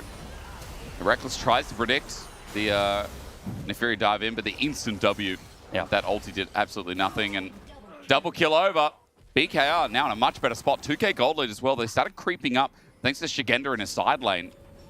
You can see individually these gold leads are clawing. The only person right now leading the charge is Crowning for Lost Retoners, and we're heading towards a soul point in 1 minute 30. Those second items you talked about on the board finally. This does feel like BKR in a really good spot to swing the game with a big fight. My eyes are on Rylock here. Yep. Rylock, if he gets resets, if he gets to take over the fight, if he's set up properly by his team, Nefari is one of the best scaling champions in the game. Yeah. By far. Like, it probably is one of maybe the best scaling jungler in the game. And in the current meta, and he really is poised to do it, being 202 on 2-item spikes. Almost mercs. They're starting up the Atacon now. And they burn through it with Bloodlet. He's driving to it, though. He's just going for it. The Rise is destroying. The drive might help out a little bit, but it's already gone. A knock-up needed here is damage for Crowning. That's thanks to the ulti from Ezreal. It is an engage, but who's nearby?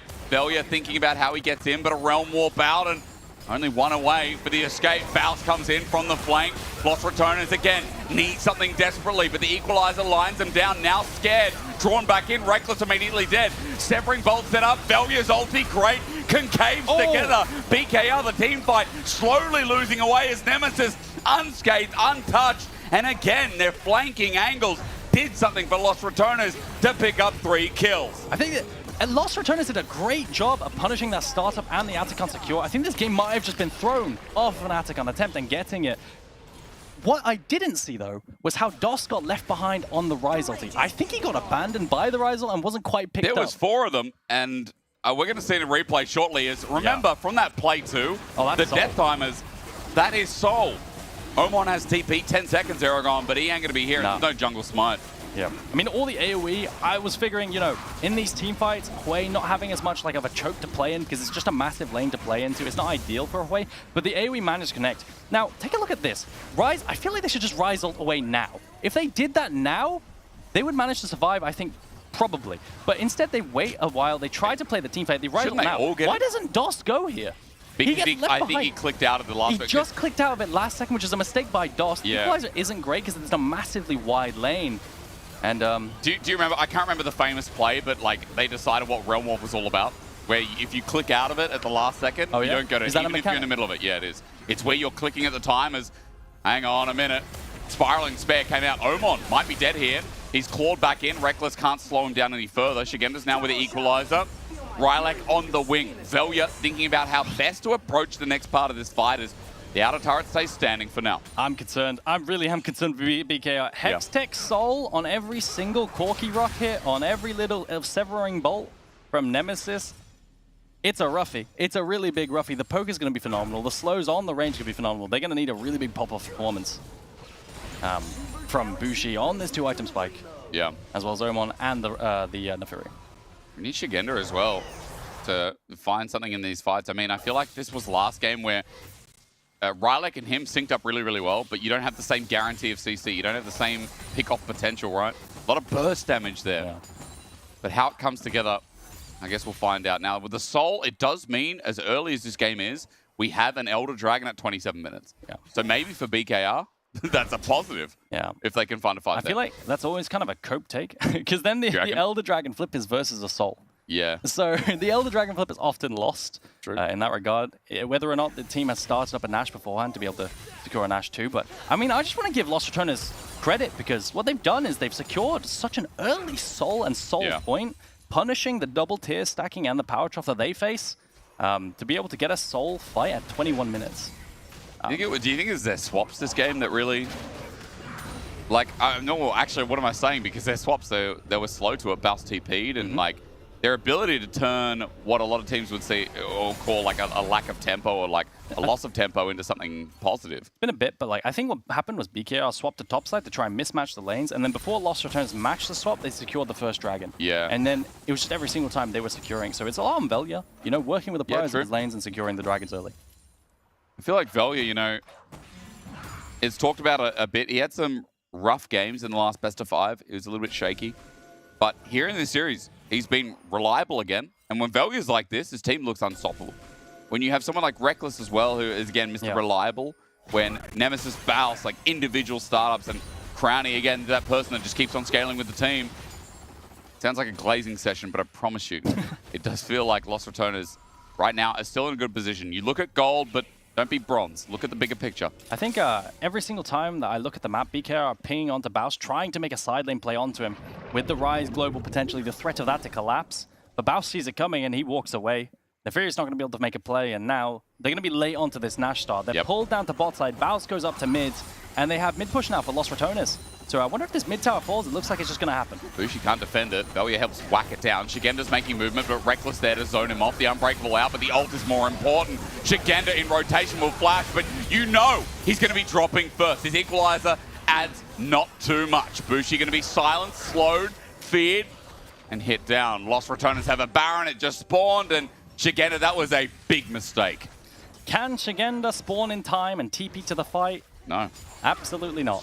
So it looks like it's going to be a turn from Baus. Yeah, but it's a 5 versus 4. Baus gets hit hard, but remember, this guy got some AP to play with. Reckless with the slow. Omen's in the middle of it as well, as Dos is just waiting, maybe waiting to get knocked up, and Velya's going to help seal the deal with the permafrost on top, and Crowny picking up the kill. Lost Returners have enough help to think about Baron Part 2. I love that play from Baus, punishing the line bush phase check, using the fog of war around the corner.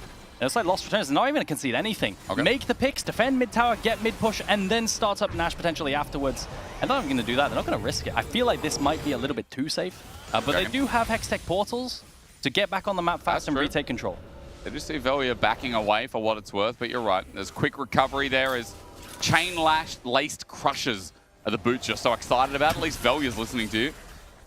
I'm a big fun name. I mean, I just love that there's names for them, you know? It's not like the Orn items of like enhanced magic resist footwear. The problem is they're like such long and complicated names for us casters to learn. Yeah, but you know, then people go, "Oh my God, he knows this!" Like, oh, just like what you did. Hysterix knows Severing Bolt. Wow, chain-laced crushers. What a handsome and smart individual. Impressed. Huh? I'm impressed. Chain-laced crushers. I didn't know that. I'm reading the screen. It came up on the screen. What do you mean I'm impressed? Bro, I don't know the name. I just know upgraded merc. I'm no longer impressed. I'm impressed, bro. I would not know that. Yeah. But yeah, they're really OP. I think the Magic Shield for so cheap.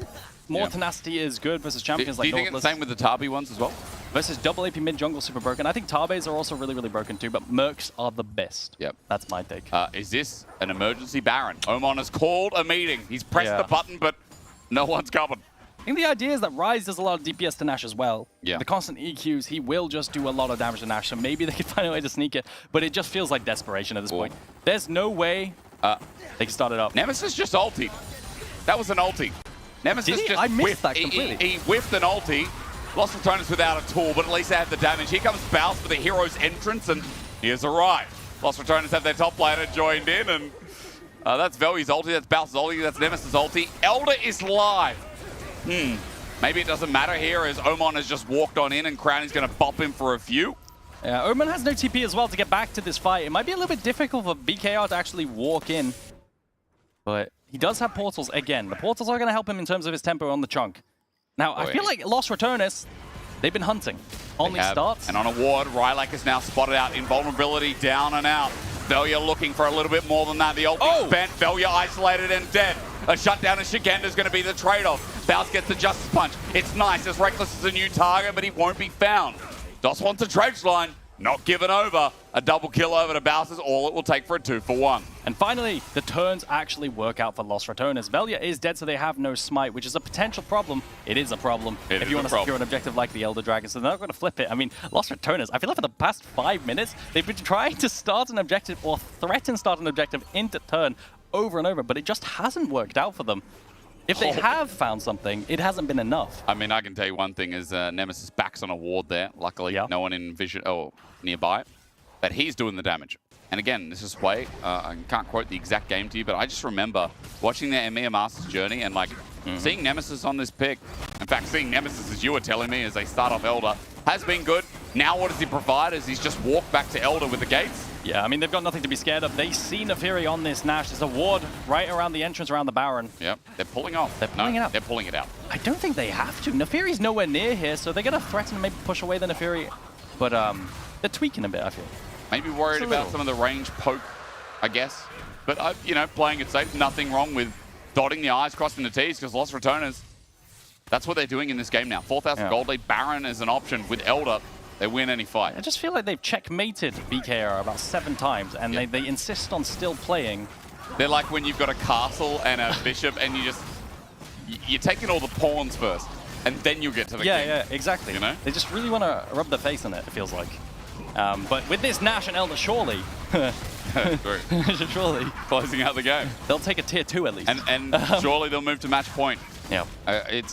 But again, no, this is nothing, not to take away anything from Lost Returners. I think they're phenomenally. Baus should be fine here. He's the target equalizer. They're full committing to this. He flashes Justice Punch under turret, but it's a double taunt! It's a massacre disaster! Horrible encounter! Oh dear, with Elder, I don't know what the thought was, but he is a Magi's Galio. Probably don't do that again. Yeah, cross map, onto the Nash, onto Bausi with the Elder, but it just isn't enough. CC down the down, what are you going to do? And they find the pick. I think this should be game. I mean, they're going to take it through 2 turrets. As Baus comes in. You're right, there's 30 seconds on Shigenda. Inhibitor at the very least. Velya now hovering, using this 1 Baron minion. And 1 gets to clear that, but not before the inhibitor drops down. Nemesis says TP, by the way, if it is going to end with this next push. And they can just move into topside here. There's no bot lane push, no minions to work with there, so it could end up just being a double inhibitor. This is either double inhibitor or just a straight up ace and wipe and end. Reckless connected onto Omen. There's the threat. Elder is now... No, it hasn't expired. Excuse me. Why did I speak? Dos gets chunked. True Shot Barrage blocked by Reckless. Double inhibitor. A dive in. Maybe this ends it because Rylak stepped too far forward. Cyclone up. Reposition onto Omen. Yes, a trade is big, but with Elder still ticking over, there's executes to be had. Velya jumps in. It's getting really messy, but surely Nemesis will clean it all up. Range necessary. Range easy for this mid laner of Lost Returners, but even under the turret, Elder Reckless gets a piece of the pie. Next turret going to be flying soon as Baron's helping out the minions do work. You know what? This ending has not been clean, but it's been entertaining.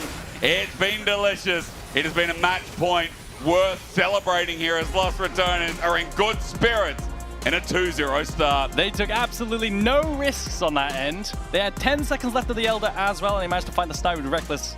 That was a great kill. That was a fun game. But what a dominant game. It Honestly. was. Dragon stacking so early on. 21 minutes soul into every single neutral. And I think the thing that made it so dominant as well was the fact that, like, Cranny got those early kills after what seemed like a messier swap after a messy TP from Baus. But they chilled a bit more. I don't know. Yeah. What do you guys think on Desk? Because that was... What do you think? Yeah, it was fun. What you That got was there? fun. Yeah, that was fun. That What was you fun. got there? I have a little rat. This is Bausy. This is the Bausy law, okay? It looks like Bausy. You brought it up, like the It does. smile I and think if you put- everything. Yeah, I Look think it's the smile. I think It is it's very Bausy. genuine. It's very genuine. I think Can it you is get me Baus. some glasses so I could... Eragon, No, but these glasses don't Provide me. really We resemble tried. Baus glasses. I want your glasses just for a bit. Don't worry. You're already blind scouting talent, so don't worry. I got you. I got you. Look, they fit perfectly. Obviously, like this is... You are so bad at this, man. No, look at... This is Bausy. Okay, this looks more like Cadril now. Come on. Actually true. It's the king of the rats. Okay, sorry. You can have... My goodness, you see the future. He can't leave. He can't leave No, if he he doesn't sees wear the his future. glasses. He knows what's happening tomorrow. You got to tell me the score. Like, so when we look into this game, obviously Very they tried dominant. to do it again. They want to go for the top lane. They try to disable the top lane. The reality is like, you can't do it. It's like a trap at the end of the day.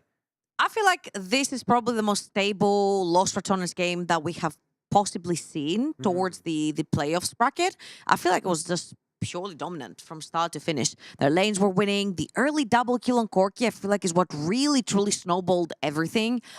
Because after that, I feel like we were discussing as well, yeah, that was the play, and we're discussing the draft as well, and I said, hey, it would be nice to have an engaged support, but right here, Corki beats Ezreal anyway, like you get to push that lane. So if you slam a Brom right here, you truly solidify lane dominance, and that's exactly what they did. And through this play, like, Crowny was very patient, waiting through the wall for his timing, to W forward, cashing 2 kills, and I feel like it was just such dominance from Los Ratones, especially on the neutral objectives. Like, they haven't missed a single dragon so far. Getting that soul super early means super early Elder Dragon. I will say though, these hiccups that we're seeing right now, they keep happening. In game number 1, they happen as well. Game number 2 as well. It's okay. It's a little bit of overconfidence, I want to say, when they are ahead. But overall, that was a very Los Ratones game, start to finish. And the ideas of the way they engage, like using the Herald just to chase, then you spread the way ultimate because, well, Ryze had to flash away somehow. And it's the resilience. They're getting like some advantages. I'm gonna have to correct you right here. Only Xin spreads. It's fine. You won't get it. I didn't. All right, Nemesis again. Top damage dealer. You cannot keep him down. And that was a game where they actually did put a mark on his back. You can see it's 0-3. They kept ganking him every time that Hui didn't have flash. They would just jump on him. I'm not quite a big fan of that BK Rogue draft in general, because I just feel like it just didn't fit a purpose. You've got a fantastic team fighter in the likes of Rumble. Good team fighter, great side lane pressure with the Ryze. But you can't really play for side lane because your Rumble is not in a side lane because you want to team fight. Then you have an Ezreal with the Nautilus that doesn't really win lane, but like you're playing the Ezreal into things like the Brom that can block a bunch of skill shots. So I'm gonna give this as like a draft fumble from the side of BK Rogue, but game 1, not a lot of confidence. We didn't get to see the mid-jungle duo. Game 2, draft fumble. You don't have any more chances. It's backs against the wall, LR 2-0. They need to act right now. This is my question to you. I do believe when you look into the way LR are playing or are being met by the enemy team, they're all enabled. I think all the threats from LR are enabled. And the problem is there's 4 of them. I can count the Reckless because he's a support, so unless he plays the Senna somehow. But I think all of them are a threat as it stands. As the first seed of LFL for BKR, what can you provide for this match? And moving forward, it has to be a reverse sweep if you want to have like any chances of survival versus LR. Honestly, I feel like What do you do? the strongest suit for LR so far and the most stable for LR have been the bot lane. Crowny and Reckless, I feel like, have been really big rocks for LR, and when the ship goes down, usually it's them that will bring it back up, like when Nemesis gets dived over and over again, when Baus gets put down. Vela did not have a great series in the quarterfinals either, but Crowny and Reckless will always step up to the occasion, and I feel like if BK Rogue have tried the topside tactic, it didn't work. They've tried camping Nemesis, it didn't work. Maybe it's time to switch it up play for red side right here. Choose red side for yourselves. Play for that bot lane. Like, just have lane priors so we can see some jungle pressure actually finally coming into fruition. Again, it's been really underwhelming to see these two games from BKR. I'm not going to lie. It's just the first seed of LFL. They took KCB down 3-2 in the domestic finals. I'm just itching to see more. Personality is not there. What we know about this team and what we've watched at LFL, it's not showing up, especially during EMEA Masters. I also think like it's another trait. I've been told, like even by people who are watching constantly the LFL, it doesn't look like BKR are performing the way they did before on the LFL domestic rival. So when you look into this, and you were talking about the bot side as well, I also think like Velia is not being contested at all. It's just having fun within the jungle. As it stands, it's going to be a 3-0.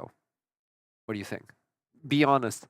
We have to be honest. I mean, okay, it looks like it's going to be a 3-0. I feel like some life needs to be breathed into BK Rogue. They need a lot more dominance with their jungle. They need a lot more synergy through that mid jungle as well. I feel like Sigenda has been doing great so far in the top lane, which is something that we were not in general like looking at when we're looking at BK Rogue, because I have so many other individuals that are doing so well. But I feel like Dos needs to majorly step up right here.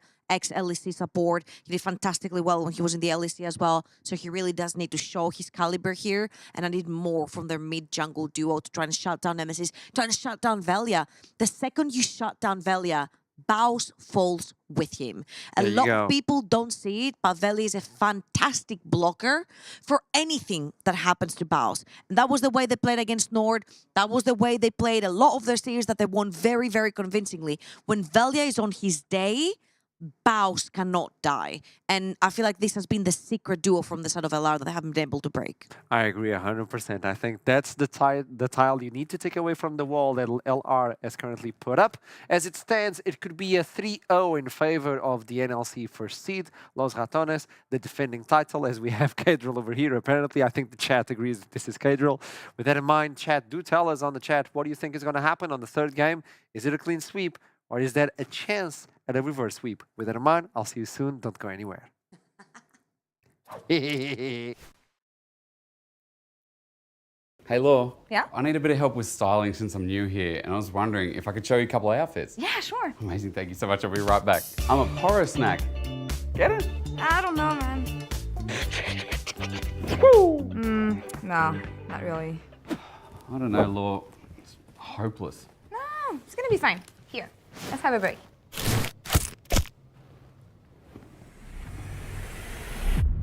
Even the biggest champ needs a break. Yes, that's the one. Perfect. Yeah? LEC, here we come. Ahoo! Destiny on the line, knocked out 100 times. Right back up, we climb, we climb, we climb, we climb. Victory on the mind, all we know is the grind. When we at war, we fight, we fight, we fight, we fight.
for the lions. Tell me feeling like hold my hand, I can be your eyes. It's fairy tale in disguise. Stars to fight, stars to fire. We'll keep the heat on high, and we'll let it simmer, let it. We'll fly the line, break the line, turn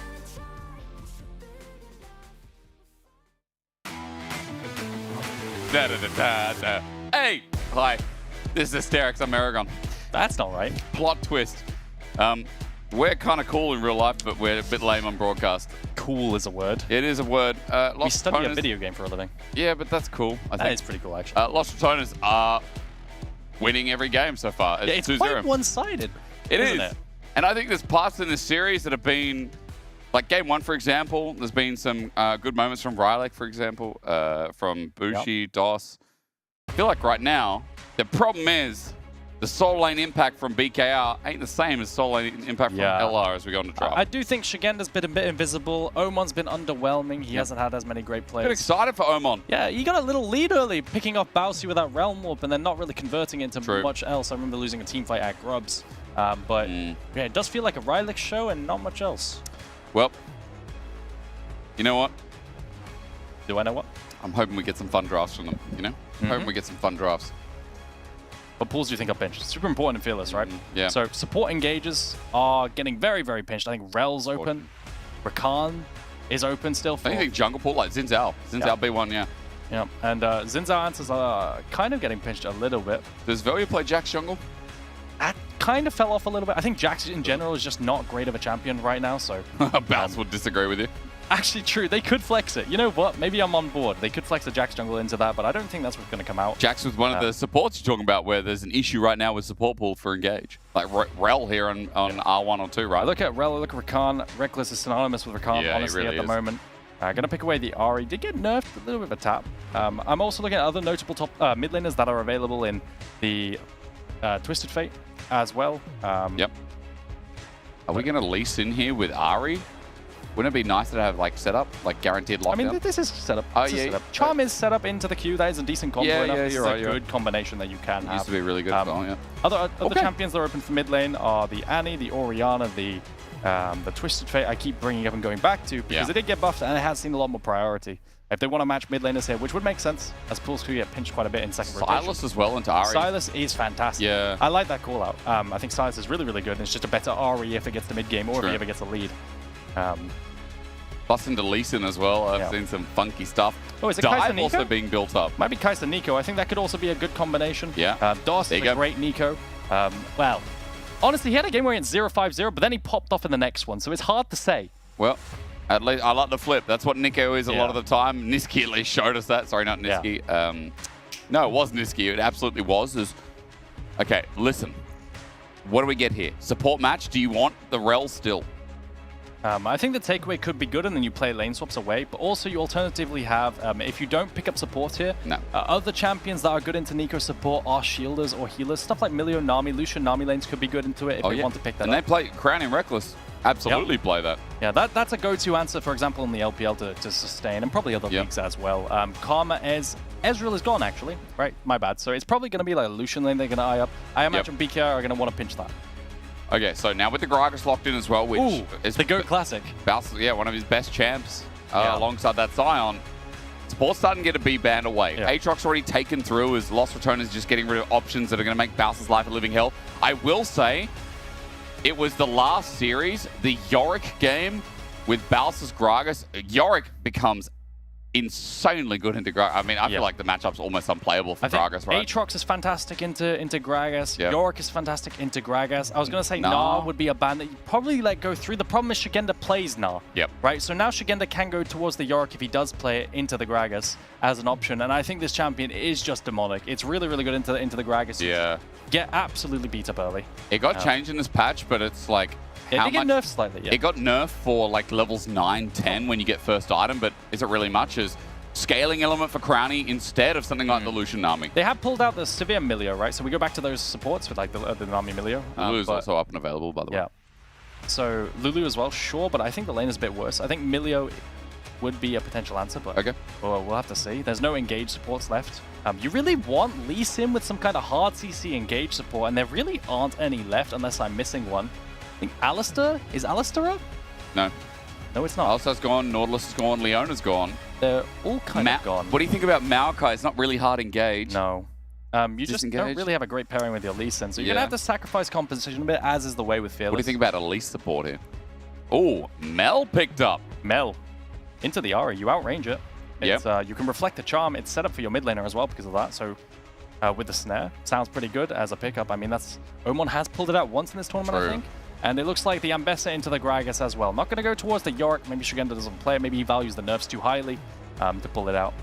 So, last option, 5 seconds. Karma, another shielder. There you go. Yep. You wanted Enchanter, you got one, and you get more lane dominance with this as well. Yeah, you do. So, it was like Milio or Karma potentially. I think Karma with the shielding and, like you said, the laning is a lot better. And it gives them a bit more team fighting. I think this composition I'm a little bit more worried about for Lost Retoners. I think having a little bit too little setup in the bot lane could be problematic. You don't have much CC, you don't have a Nautilus to like set up a Lee Sin queue. And that makes it kind of hard between the the support and jungle to face check things as well. And that's a bit of a hole in the draft that I've seen. Versus the snap engage, I think Lost Return is going to be very careful about DOS's engages here, as well as Shugenda with the follow-up with the Kai'Sa. The dive from BKR is spooky. Yeah, so maybe the thematics of this comp feels like it hits a little bit stronger going into this game 3. All holds barred to semi-final. It's elimination time. The LFL first seed going up against the NLC first. And for Lost Retoners, you know, last time around, remember we're in semi-finals and it was KC Blue. And last time around, everyone was like, you know, they don't have their full roster. It's like not a true matchup. They blitz through. This time around, BK Rog have their full roster. They got a roster that, again, a lot of people said surprised to get to this point. I know Trouble and you were saying on the desk. They got to this point. They earned their spot here. But so far in this best of 5, Lost Retoners are demolishing through. There have been seldom moments of BKR really holding a candle to this defending champion. All it takes is one more game in the series, and they will return to their rightful place into the grand finals to defend their title at EMEA Masters Spring. And I think the big thing is that BKR, when they lose, they look really bad. But when they win, they look really good. They're the epitome of a coin flip team, in my opinion, in terms of execution from start to finish. Yeah.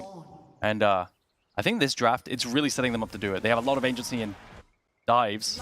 True. Look at this, level 1 Bushi. It's tagged a little bit. Crowny. Charm Flash coming out. Maybe Sonic Wave, and there it is. Bushi thinking about, do I really flash here? No, Crowny gets first blood. A brilliant way for the Brits to start. A nice little hug of the wall into Empowered Q, and then a Charm Flash from Nemesis to secure a kill. Now, he doesn't have Flash, and he might be susceptible to a potential route from Omen into a Xin Zhao gank. That is a possibility. Or maybe even a Nico play level, like in the wave. Oh, but here it is. Slow. I mean, Bushi has to know. Oh, he doesn't have vision. That's the problem there. He doesn't see it coming. The flash out of the bush into the E flash. Yeah. Into the charm. And there it is. A nice little play onto Bushi. I'm on just scared about where he walks into mid lane right now. I guess just wondering if anyone else was hovering, but of course, no. It starts with topside here. Velya is going to be clearing out his red. Yeah. And single target camps, as usual. That alleviates the bot lane a little bit really nicely. I mean, it's really important that Karmas in general get a nice lead out of early game. Yep. Because the champion doesn't scale as well as some other things, some other enchanters. And also, getting that kill early, you know, can accelerate it to decent items. Now, I will say that Nico champ has been nerfed. The base damages have been gutted on the current patch. I believe at 15.12. Yeah, we are. So maybe the harass isn't as painful as before where we'd auto-win lane. If I'm BKR, the biggest question that I have is how do I attack this Nemesis lack of flash? Yep. And I'm trying to think of the ways that you can be creative early. Shigenda's irrelevant here on the Ambessa who's just scaling. It literally is just Nico camouflaging to a minion and looking mid, or Xin Zhao ganks. Yep. That is the potential right here. But I mean, Omon's trades there with the Radiant Volley, right? They're quite volatile early. And if Nemesis gets low enough, all it takes is like a W flash. Or it takes an E from Rylak you're talking about, excuse me. Yeah. And the deed's done. So it's a good mention here before Nemesis gets level 6. That's a good lane to punish. But Crowny, even though he wasn't able to go back and spend his gold, already the 2v2, thanks to Reckless on this Karma, is just a bit of a nightmare for Bushi and DOS. It's a lot of damage. Karma getting the ult early on. I mean, I'm specifically watching for the Nico damage, and it's just so much lower. I watched a Q land there, and it just was so unimpactful. In the past, I would see people go sudden impact with Nico, press W, and then drop a sudden impact Q with Scorch, and they would just do their entire health bar. But I just saw it land, and it just did absolutely nothing. So we'll keep tracking it. Well, with E, it's hard to, to watch because it just did 80 damage or so. It took no damage. Yeah. And the W trading, you gotta forget the shape splitter change as well. Yeah, also nerfed. The auto attacks is 10 damage off and like every 20 level. less on the base damage on the Q. Yeah. The big part about Nico Kai'Sa, one of the biggest things is that the Nico gets the Kai'Sa through lane to get Kai'Sa to scale at 20 minutes and pop off. If that's not happening, then the value of the pairing goes down, right? Like looking mid. As you said, good 2v2. It's an option, but look, Value's coverage is perfect. Level 4 versus level 4, the Lee Sin needs a bit of autos. Gonna get some lifesteal back. Half HP is the trade, a safeguard away. Meanwhile, Omen is just disengaging. Landing that W, win becomes lightning, and Rylek gets the kill. Really nice kill to match the flash. Yeah, it's hard for Nemesis to join up with his jungler there. Velia going to be left to dry because Nemesis doesn't want to enter River in a potential, flashless situation. His Q gets bounced back by the reflect from the Mel, and then he also takes a chunk. So Nemesis, he just really is disincentivized and wants to stay in mid. Velia gets caught, that's first blood, or rather second blood. And Rylek in all 3 games, if we're talking about people that have stood out, he has been someone who's found a bit of a lead early. Yeah. It's been unfortunate they haven't been able to translate it, but this jungler has definitely been the leading force of the LFL first seed. And in this game, Xin Zhao as well, one of the greatest duelists in the early game. Real way to ramp up game 3, get themselves on the board nice and early. 30 seconds till Dragon. Yeah, really big. Going to accelerate him towards that Titanic Hydra. The Tiamat's going to help his clear and then speed him up even further. Yep. And then he's going to have so much playmaking with this Titanic as well. We'll see how LR address the Dragon situation early on. They do have a decent amount of playmaking, especially post-6. With that Ahri ulti, with the mobility between Ahri and Lee Sin, it's a goated combo. You can make picks onto mobile targets really well on the side lane as well. And that's where I'm really looking at how well do Nemesis and Velia play the side lane. Nice little body bop. I was going to say make a trade from Shigenda, but yeah, evens it's it just out. Gragas. It also, Gragas has passive healing, so again, he can just do stuff like that, get a bit of healing himself. Shigenda tries to stomp forward, but he now has nothing. Baus, if he can heal up and sustain body slam, barrel roll, the flash stone. Shigenda gets himself a grasp kill. Flash to finish off the kill there. Baus's wave state is not good as well. It's pushing into Shigenda. Shigenda can hold this and then potentially even walk back to lane because Ambessa doesn't have amazing wave clear early on. And just maintain that. Looks like he's going to do exactly that. Drop a reset, come back to lane, and have a much better condition. I imagine he'll pick up a pickaxe on the way back to lane as well, and that's a lot of AD for Baus to deal with. Look at Baus, by the way. Lost chapter, that's it, but a CS disadvantage right now, holding at 15 as we talk about Dragon, because Lost Return is other side of the map. Bit of a classic there. Something goes wrong on top, but they've already done their due diligence to set up bot. Yeah, already. The prio continuously from the Karma. Severe is converting into this Dragon. Nemesis is really online here. Charm into E into a Lee Sin Q. There's a lot of potential for plays. This is going to be a fight with Tiamat in hand as well. Look at Omen, but it's a turn. Immediately Nemesis pops the ulti. Double knock-up sent away as it's the first kill going over to LR. The jungler's down as Omen is isolated from the team, but he will get an execute. At least trying something here is a reset given over to Nemesis to get the jump. Bounces back, and it sets up for the solar flare, but a flash away is good from Nemesis. Omen, though, still at half HP with a blue buff, a red buff, and an auto attack. They want the Dragon. They want it so badly, but they're zoned off. Charm does connect, though. Omen walked into it. Crowny up next. Dos gets the isolated damage, and you can see that the Dragon's helping out, but Dos tries to play it slow. Reckless Law and Matter as well. At 400, this Dragon goes from sketchy to dead. LR, I don't know how they walked away with that one, but they walk away. And how is the end of the fight? Dos versus Reckless Nemesis. What a banger of a team fight here. I mean, just take a look at it. I didn't think it was so good because Nemesis ends up ulting and full comboing, trying to finish off Dos here on the right. But Rylek gets focused down. You have Velia in the middle, one-shotting the Xin Zhao, and Omen is stuck on the left, desperately trying to get the execute onto Velia. Manages to secure the Feet of Warfare in the meantime, and then it's just this standoff right here. The charm gets reflected, and here I was clenching. Right? I was clenching. Nemesis gets chunked and has to flash away, and then I think here was the charm. Nemesis once again landing the game-winning season. And we're fighting again, and look, Nemesis does it again. Omen had a really good start of the fight, but now he's just died twice in succession.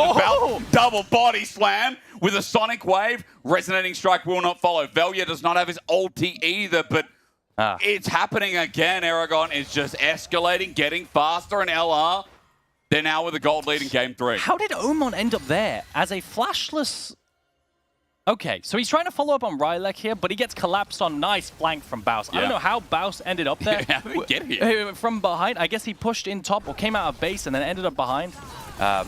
Omen there with nice gank punish, a good flank. And I hate to say it again, but Cranny's got 3 kills. So yeah. Good spell shield as Tangle Barbs go right through him. The way that Sivir goes in games generally is that like Sivir will be incredibly useless for the majority of the game, and then once she hits 2-3 items, she will randomly pentakill. Yep. Right, because of the ricochets. So accelerating to that point is super useful. Most of the time, I don't really like this champion, but you can't argue with it. He's 3-1 with a BF sword early. And I mean, Nemesis, like, it's classic again because he's always got a hell of a lot of assists in the early game. Just by the way, grubs were taken in 3 by Rylek. And Nemesis has 5 assists out of 5 kills given over to LR. Yeah. So once again, this Ari has had so much value as Aragon. I think Baus might be a little bit in trouble here. Yeah, he might be a bit Dunnies over here. I mean, he needs a wave. He has ulti, but that's going to buy a limited amount of time. If he levels up here, it'll be nice for the mana. He might be able to withstand Baus with an ulti. All you need is the wave to go down, but he won't get an option. He gets sent skyward. Yeah, there's no counterplay to stacking up Q1, Q2 on Xin Zhao and then Eing on the target, unfortunately being so low. I mean, maybe Baus could have buffered his ulti. But then the damage from the public execution with the Q that's guaranteed to hit. I don't know if he had 3 amp tomes before this, but it just looked like he died in rage. He died in rage, bought 3 amp tomes out of base. No. But you notice that I used the information you told me, the Ambessa RQ. Oh, yeah? Yeah. Oh, yeah. Break it down. Well, ladies and gentlemen, as teleport comes in, hang on. Wait.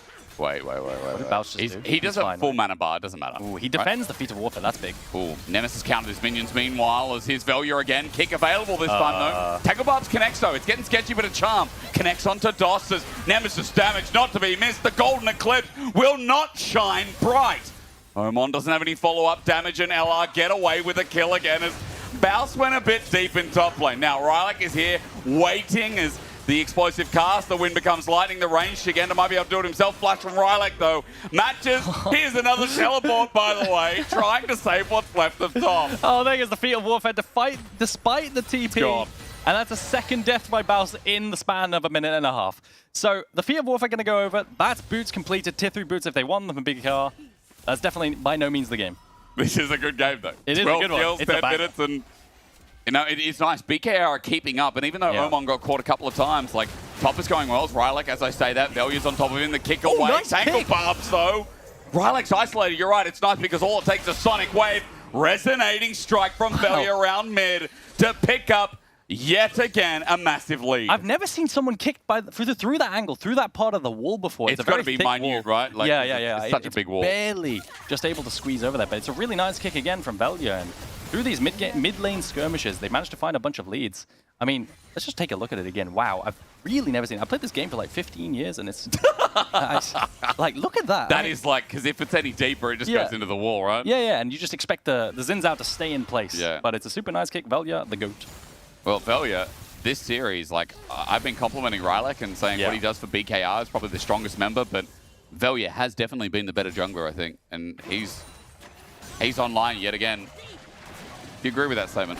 I think it's hard to rate junglers. I think it's easy to look bad on a losing team. Now, because you're playing jungler, it's hard to rate junglers all of a sudden. He said that about top lane once upon a time. What would you say about this one? Because Baus is dead. Full rotation. I think Shigenda's finally online in this series. Okay, but what can he do with it? Yeah, the Eclipse completion, it's a little bit rough. Merc Tread's so pivotal in the matchup. You can't really kite away from the Ambessa at this point. You get run down, and it's a nice play. Shigenda has all the gold. And he also has TP. So Dragon right now started for LR. Seems like it'd be a disaster in waiting as BKR moving also with Flash Pop Blossom, the most important spell in the game, up and available. Yeah, big teamfight potential right here. But again, and that's a side lane threat. Who matches it? I suppose you do have the Ahri Lee Sin to pin down and just one-shot the Ambessa, if possible. But again, Lost Return is starting this up. I wonder if Surrender will also look for a TP to join the team fight. It looks like BKR do have that intention. On a ward as well, so they know exactly where the health bar is. Zoned out by Nemesis on the right flank, but it's already gone. On the hunt, popped by Crownie. His teleport will be burned. Shigenda came in late. Yeah. They got his TP for nothing. It was about 1,000 health as he started channeling the TP. The drag goes down. They calm Mantra E for move speed as well as Seville to get away. They secure a neutral. And this guarantee, this is big, right? Because this guarantees more time for their scaling. Omen, no mana. All it takes is a charm. He's going to wait. He wants that rebuttal. He wants the bounce. He'll find it. Wow. Sonic Wave kited away from as well as the Solar Snare doesn't get its due. Bellier wants another Sonic Wave. He won't connect with the low health turret, but he will hover around. This Mel pick is really breaking up the duo of Lee and Ari. However, I mean, it might not matter. Root up Wait, those hold a Solar minute. Snare, and there you Hold go. on. Finally, an Eclipse worth watching. so the way this duo works is you land the charm, and off of that charm on the CC target, you can land the full combo on Lee Sin, because the skill shot is hard to land in the first place. But the charm is really breaking down. Sorry, the reflect onto the charm is. That's right, like in trouble. Explosive cast gets him in the burst. The Baus is good as well. Reckless wants the root and he'll find it. Baus getting low though. Rylak still not to be toiled with, but eventually with 3 people, it won't matter about his damage. A kill goes over and again the mess continues. Yeah, nice play in the mid lane. Rylak does fall, and I feel like the way that Lost Returners are addressing this Xin is just get inside the ultimate. What's the name of it again? Hit me up with it. Crescent Guard. It's a Crescent Guard. But take a look at this with this duo. The charm gets reflected, so the setup saved for the enough Lee mana Sin, for it. Yeah, the setup for the Lee Sin Q isn't here. And then, because of that, actually managed to survive the initial dive, which then comes out with a follow-up dive, and managing to survive versus this. I mean, look, I expected him to Snare. die here. Oh, What a nice play. Snare into buffer flash away. That's your goat. That is. That's I've your tried goat right to there. hype Look. him up, but it's like occasionally you see this, but occasionally you see inting. So it's nice to see the other side of the coin. It is. It really is. A 2-2, and he's got a real chance this game. Yeah. And I think as well, the fact that they're getting gold onto some of these scaling elements, some of these really pivotal elements. Solar Landers that we talked about coming into the series that were like, it's so important. Nemesis Omen, the winner of that, and Baus and Shigenda. Yeah. This game, they got a real big chance, especially with a 2K gold top lead top. Really worried about how Lost Returners deal with the dive of BKR, because a lot of the dive from something like an Ambessa, something like a Nico, is really unpeelable. Sure. You have peel tools like Lee Sin Kick. Doing it again. Charm, the timing, great, but Nice Omen, he kick. can't stop the kick. Bellier comes in, another one, and this finally opens up that turret. It's the side lane plays over and over again. I think BKR, they have to shadow this Mel a little bit more, because Mel is suffering versus the playmaking that they have with the CC. You were literally just asking me, how do they stop sides, right? Like, I mean, for the side of BKR, talking about this Ambessa, they're hitting the other side of the map. That's their option. Yeah. And playing with the Lee Sin Ari duo, specifically in side lane, it really exploits the immobility of Omen. On the hunt, Crowny gets the turret, and Rylak can't do anything. I've never seen so many severe ults just used for running away. Yeah. You know? But you said the champion's usual still 2-3 items, It is. and I think Crowny knows too. Yeah, they're navigating it well, getting through the early game. Crowny already has a bounty and is scaling, so it's super nice. But again, like I was saying, I'm really worried about how they deal with the dive. Yep. Because they don't... The peel tools are good. They have Lee Sin Kick, they have Gragas CC, but navigating this dive, it can be really, really tricky. Of course he did Proto Belt again. Of course. He loves this item, by the way. I mean, I came back to what I said last game, is Boots also accompanied with it, which is nice to see the thematics. Is that it does feel like now with the buff that Proto Belt is just generally a good item again. You know, with an active, it's like 120% I think gold value, I think an now. underrated aspect of Proto Belt being buffed as well is they changed the build path to way more amp terms, and like before it was like Kindle Gem, but now it's Alternator plus Fiendish plus another amp term. It's super nice to build. You saw earlier that like he built 3 amp terms and a Fiendish on Gragas or something, or was it? So you get somewhere. Nemesis just walked into Shigenda. Really nice. Nemesis is going to ulti away, and yes, he is away, if only just. Yeah, Shigenda camping that bush and then ulting, and then trying to make plays towards side there. And Nemesis has no ulti, but he does have the Malignance.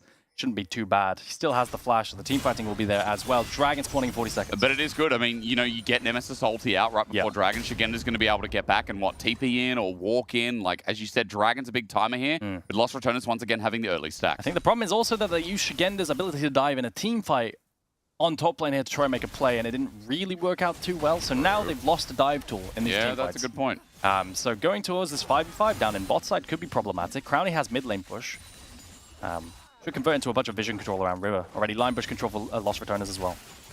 Bushi going to wait for the wave. He doesn't really have an item to speak of following that static shiv. The Guinsoo's is trailing a little bit behind. I could say that about Crowny, but Crowny has a BF Sword pickaxe. Even without the IE, he's level 11 too. And thinking about the damage here. Third Dragon spawns, and Herald pushed mid to try and get a reaction out of LR. Yeah, Herald push mid, they have to answer it. You can't cross map into it. The charge isn't going to kill the tab. We're going to do a significant chunk. And crucially... On the hunt?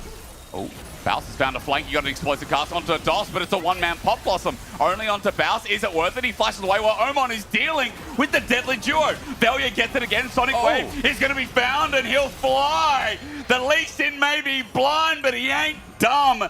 LR pick it apart. Shigenda, the strongest member left standing. And BKR have got their heads in their hands with how this series is going. Velia absolutely flies. Baus tanks up the world. It's such a nice team fight. He doesn't die despite BKR putting their entire combination on him. And that's another team fight win. That's Dragon. That's Soul Point again for Lost Returners.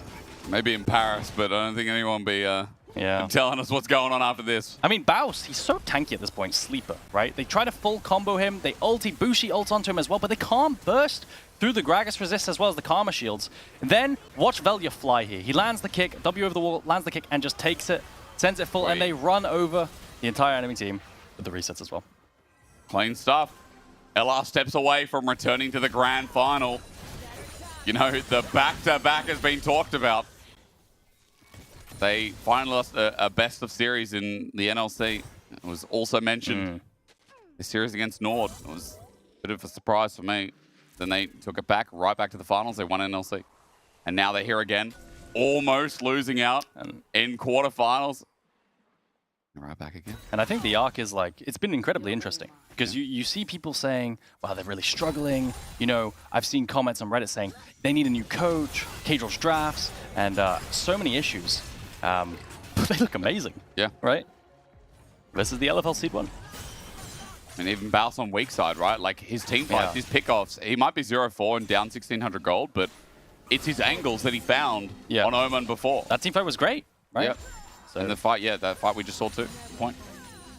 But I think a big problem BKR have is just getting Shigenda to connect in these fights. Yep. Feels like when you play a Kaiser comp, you really want to find a big engage with the Nico or some kind of dive and fly the Kaiser in afterwards to pick off a target, but they're just not finding it with Shigenda. And it's also on the point of Shigenda, and for people at home, and not really like to drill into him, it's obviously talking about a flaw here where he's had gold in quite a few games, or he's had like moments where he's been even being able to, but like the Camille game was a great example. Yeah. And he wasn't able to connect, he wasn't able to convert. And that's the difference, I think, when Baus doesn't take any gold, but his impact in fights is so big as we might see one now because Atakan's going to be started up by Ella down in bot. Yeah. I mean, they don't have that much DPS. They have Severe with 2 items, I suppose, but it's not going to be that much. Still burning down half HP. They want to contest BKR. Shigenda is TPing. The question is it too late? Are they going to Severe all the way again? Well, they might, or they might just look for the turn themselves. Charm just out of range onto Rylak, but look, Baus comes in for the flank after Atakan's down. He gets picked off by Shigenda, but they need more than that. Baus still just tanking up, and Omen gets a kill. It's nice after the explosive cast, because Nemesis ult in full swing. There's a Karma Shield too as DOS. How did he get here? Velia will take the free kill. Omen flashes away. The charm narrowly avoided, but Nemesis might not be done yet with Reckless having a flash, with a Sonic Wave, with a kick against the wall. Velia will take his due. I was wrong though, because Velia's kick is still up and available. He wants a little bit more. He wants to find that flash angle, but LR have got everything they came bot for. Yeah, turn on the Atakan. I mean, it doesn't look great, right? With Baus coming in and then getting pinned down immediately. But the overall fight is good because they find, I believe DOS was trying to be a minion on the backside. I didn't quite catch it, so let's take a look. They pin down Baus, and best ult is used onto the Gragas, and they find the pick. But that's a lot of the tools. Nemesis, I thought, actually was a bit screwed in this fight because he had to ult away from his own charm that got reflected by Omen, but they find the pick onto DOS, who I think was a minion in the back end there, trying to find an engage. But again, the problem was all tools used onto Baus, nothing left afterwards. I thought he kicked him, but Velia was just waiting for another angle. It's clinical. It's messy, but it's becoming clinical because of how these fights are starting to go. And now with Crypt Bloom picked up as well. I'm looking at a second item soon for Baus. I'm looking for third here with the Renans or Phantom Dancer for Crownie. That time has definitely come a lot earlier than a lot of other games we've seen with this Sivir. Yeah. And now you have to think on the other side of the bracket, like, how do you stop this team? What do we do up against LR, who once again look like they're on a steamroller? I mean, Shigenda's trying to attack Baus, right? That's his angle. But the slipperiness, despite even missing the body slam onto thin air, isn't enough to run him down. I mean, he just doesn't have the gas to burst him. I mean, he's even going last whisper and Cyrilda's potentially just to try and burst someone at any point in this fight, but it really isn't connecting. Soul spawning in 50 seconds, and that's going to be a big turning point. Now, Kai'Sa, I feel like, is also not online. Static Shift Guinzoos, no 3 items as well. Yeah. It's tough. It's really, really tough. It was a good early game, but yeah, there's no conversion again. We still have a 2k gold lead of Shigenda. And that Ambassador ult needs to find everything. Look at just simply the item gap in jungle. Yeah, I'm looking. It's Tunnel of Titanic Coalfields versus 2 items. almost 3. It's like a full item ahead. Yeah, it really almost is 3 items, 1.5 to 3, which is a phenomenal gap for jungle. Hello, going to get mid lane push and then be able to face check here. The problem is in their composition, they don't really have anyone to do that. Well, they're doing it anyway. It's onto Nemesis, but he ulties away. Charmed out his Rylak, and even though the Crescent Guard's out, a flash must be burned. Crownie will match it, though. Sends it. He has no fear, and he will get punished for it. Pop Blossom is great, but is it going to be enough? Shigenda finally got access to the backline, but his whole team sits dead.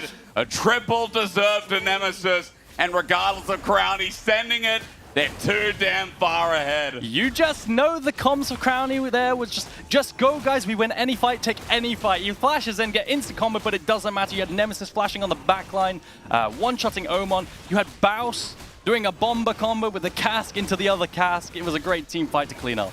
An 8k gold lead now. It's a Soul again. This one's for the books. And I don't know what you said at the start of the day in our content piece. I We don't talk about 3-0-3-1. Oh, did you say BKR? No, you know, we don't need to talk about it. Did you? You said BKR. I did not say a word, You actually. foolish man. You silly Englishman. I mean, Crownie, he just sends it, right? He has shields, he thinks he's good, threats are largely gone, but it's Shigenda. Look at him. I think the spell shield gets burned by Omon's spells, and then the Ambessel goes through. The Nico ult doesn't matter, Nico's way too underfed, and in the back end you have Nemesis. Watch this cask. Bomba. Cask into a Q from Gragas. Super nice. Yeah, it's nice, yeah. Sorry, your like love of these little micro. I love micro. So cool. Micro is some of the best part of League, I agree. Baus, is he called out? Teleport. Might answer your question. A barrel roll, though, he does serious damage. Dulce is just going to lose his Celestial Blessing. Almost dead. Yes, he is. Pop Blossom, and Baus runs past him to take the next victim. Shigenda's gold lead, meaning absolutely nothing as LR roll through the LFL. France turns silent, and Britain roars to life in yet another EMEA Masters. It's a dive turned ace again. The Rats continue to run. A collapse onto top side with Baus just dribbling on them. The E-flash onto 2 as well afterwards. I mean, it's such a nice ending. Such a stomp, honestly, the last 2 games. First game was quite contested, but I feel like Lost Returners have made a statement here. It's not going to end here, though. It's 15 seconds. Unless they continue on, DOS is going to try and slow it down. The reason I say that is this good fit they are. You reckon they keep going? 10 seconds? You know, correct me. I'm happy to be wrong. I think a lot of people were. They look shaky in the lead-up, but you come into a semi-finals, and as the Rats, you don't miss. 3-0, the LFL's first seed contested. No, not even a scratch. The Nexus is bare, and the Rats return to defend their grand finals. Absolutely clinical. Outside of the 5 Baus steps, he played really well, by the way. And it was just in general for Lost Returners. What a stomp with the last 2 games. Very true. Very, very true.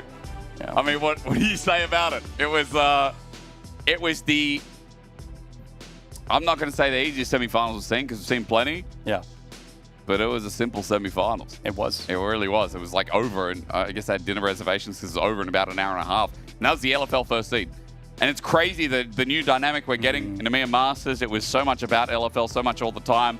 Obviously, when you have a team with like reckless Nemesis, and you have Crownie, like, and of course Velia and Baus to be mentioned, but I'm talking about names here. Those guys, like, it's not just a name, you know? Yeah. They bring a lot of big reputation as well, and their gameplay speaks for it. Such a high level of play. It is. It really, really is insane. Just watching the micro as well. And so it's today as well, like from what you saw in best of 16, you know, the best of 5s, it's completely different. And this is the Lost Returners who switched on, who are once again returning to defend their title back-to-back on the cards now. After them. That was a clean sweep from Los Ratones versus the first seed of LFL. Tro, we have a lot to talk about this one as well, because it looked better for the Rats as every game went by. That's not the camera, Aragon. You can go by that one. Continue. He's joining in, sorry. I just feel like there were like so many things that I was expecting to see from that BK Rock team. You know, their aggression, their goofy plays, just going over aggressive and then just like trying to bring the game back. And that's like, I think I caught a glimpse of it in that game number 3 where they were like really trying to make plays. But I just felt like they were doing them at the wrong times. You know, there were no neutral objectives to take. There were no towers to take down. It was like just trying to get kills for the sake of just trying to get even, right, with Los Ratones. And I feel like it doesn't work like that versus Los Ratones. They're very good at macro. Yeah, I think the big thing is, for me, is how well the mid jungle played in that last game. Having the Ahri Lee Sin constantly attack the control mage in side lane was really, really painful to tackle the immobility. And I think on the side of BKR, not shadowing, offering deep vision, you know, so that Mel can walk up and farm safely, like when Los Ratones plays with a Hui, was problematic. As we look into a little bit of what happened in the previous game, we talked about this on the Green Room Trouble. Nemesis on this series. Oh, he was astro gliding. Absurd. Like it felt like this Ahri. You know how? Did anyone watch like Box Riven when he was like really insane and it looked like and it looked like that Riven was floating on the rift. Like that was my impression of Nemesis on that Ahri, particularly in this play right here where they'll find Baus. That's a one-person knock-up from the Nico and that's on Baus. Doesn't matter. They've picked off the and just look at Nemesis. He's literally closed the distance between 3 screens and he keeps going. He gets the tip of the charm as well. You guys don't see it because they don't get a kill, but a fantastic performance by Nemesis. I think he had 3 kills overall in the entire series, and all 3 went away. Didn't die on Syndra, didn't die on Ahri. I would say undoubted on him being MVP. 100%. Nemesis? Nemesis is the MVP. We highlighted the I'd argue for Velia as well. I think Velia played really well. I just think over the last 3 series, I've been such a Nemesis fanboy.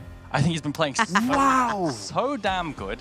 From the Vladimir series, from the Zillion top damage, and now, and Ahri. That is impressive. That is really impressive. Okay, it's back on the menu. Yeah. Look, Baus keeps dying, but... You're gonna cook Velia or what? No, well, they cooked. I think they cooked. I think they got the number of BKR. I really want to talk with them to understand a little bit more on how they set up this versus the first seed of LFL. I didn't get to see that personality that BKR were capable of bringing on the LFL, how they won the first seed as well. You defended them on the pre-show. Yeah, I did. You didn't get to see what... Okay, where's the scouting? Okay, look, listen, you saw a tiny glimpse of it. Like a tiny peck of it in the bottom dive with the Mel flash snare into outplaying the dive. I also think he wasn't set up for success this game. I think he had a really hard time playing against multiple members, and that made it really hard for the Hui to play in general. But we saw the value in his pick with the Charm Reflex, right? But yeah, it just was a bit disappointing. I think my analysis at the start of the day, coming to you guys, was when they look good, they look really good. But when they look bad, they look really bad, right? And things just go downhill a lot because they contest everything. And it doesn't work out mechanically. And I feel like for Omen as well, I mean, your work is cut out for you, right? You have to go against Nemesis. I think he's one of the most lane-dominant mid laners that there are. I'm just going to exclude like anything else. Like playing against Nemesis in lane is a pain in the ass, straight up. So it is. Hey, Los Ratones win 3-0 at the moment, so let's talk with them. And we have the Messi of League returning for another interview. Baus, oh, look at him. He's locked in. He's still locked in, by the way. Congratulations. 3-0 versus first seed of LFL. What do you have to say about that? First impressions. Hello. Thank you very much. Thank you. I'm feeling great. Feeling good. 3-0, of course, is a stomp. But, you know, it is to be expected. We came into this feeling very confident. So 3-0, we're happy. Feeling happy. Hello, Baus. Congrats also on making your second finals in a row, back-to-back for EMEA Masters. You said you came into this series feeling pretty confident. I want to take you to the previous series. We didn't get to have a chat about that one, the Boost Gate series. Game 5, B1 Volibear, D-Shield first item, Chain Vest after this. I can say, why have you changed? Well, you know, it's I don't know. I think it's Kadrol's doing. I think it's Kadrol. He's been putting Ghost in my head. I'm now buying items I don't want to build.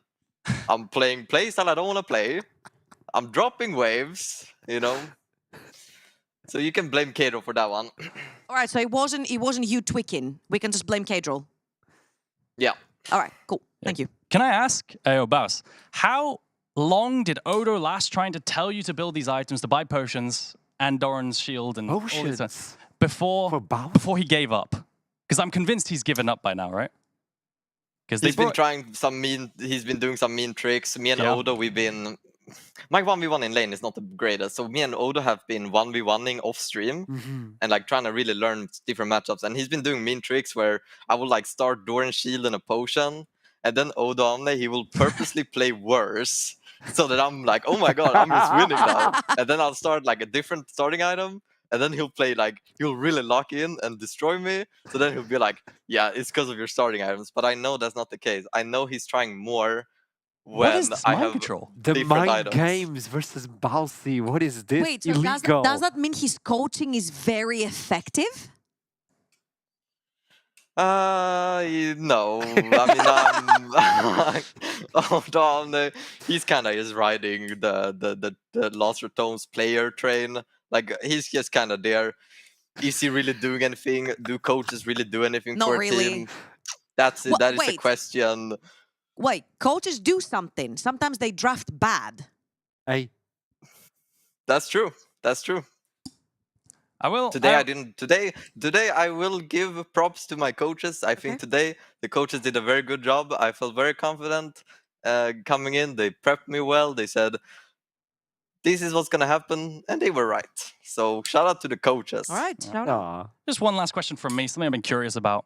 Is in the past I made Renekton, and I liked Prowler's Claw Renekton a lot. And when they removed that, I was gutted. I just want to ask, how would you feel if they removed Protobelt? What would be your general feelings? Because I feel like you're in love with that item. Yeah, I like Rocket Belt right now. It's nice item, very cheap, very gold efficient. You like the dash, I feel. If you want to bring out numbers, but yeah, the extra dash is very nice, especially on melee champions. If you ever play a melee AP champion, look into Rocket Belt. Yeah, if Riot were to remove that item, you know, so I don't hold an item in League of Legends very close to me. I'm sorry, like you did with Prowler's Claw Renekton. I don't know what kind of relationship you had with Prowler's Claw Renekton, but I don't feel the same way with an item in League of Legends. Got it. You guys are not the same. Yeah, I'm the same. Hey, Baus, let's go back to the way you're building like your career and all that. You keep breaking records, by the way. You just broke another one, which is the most amount of deaths and winning a series versus Boostgate. So you died 26 times and you still won.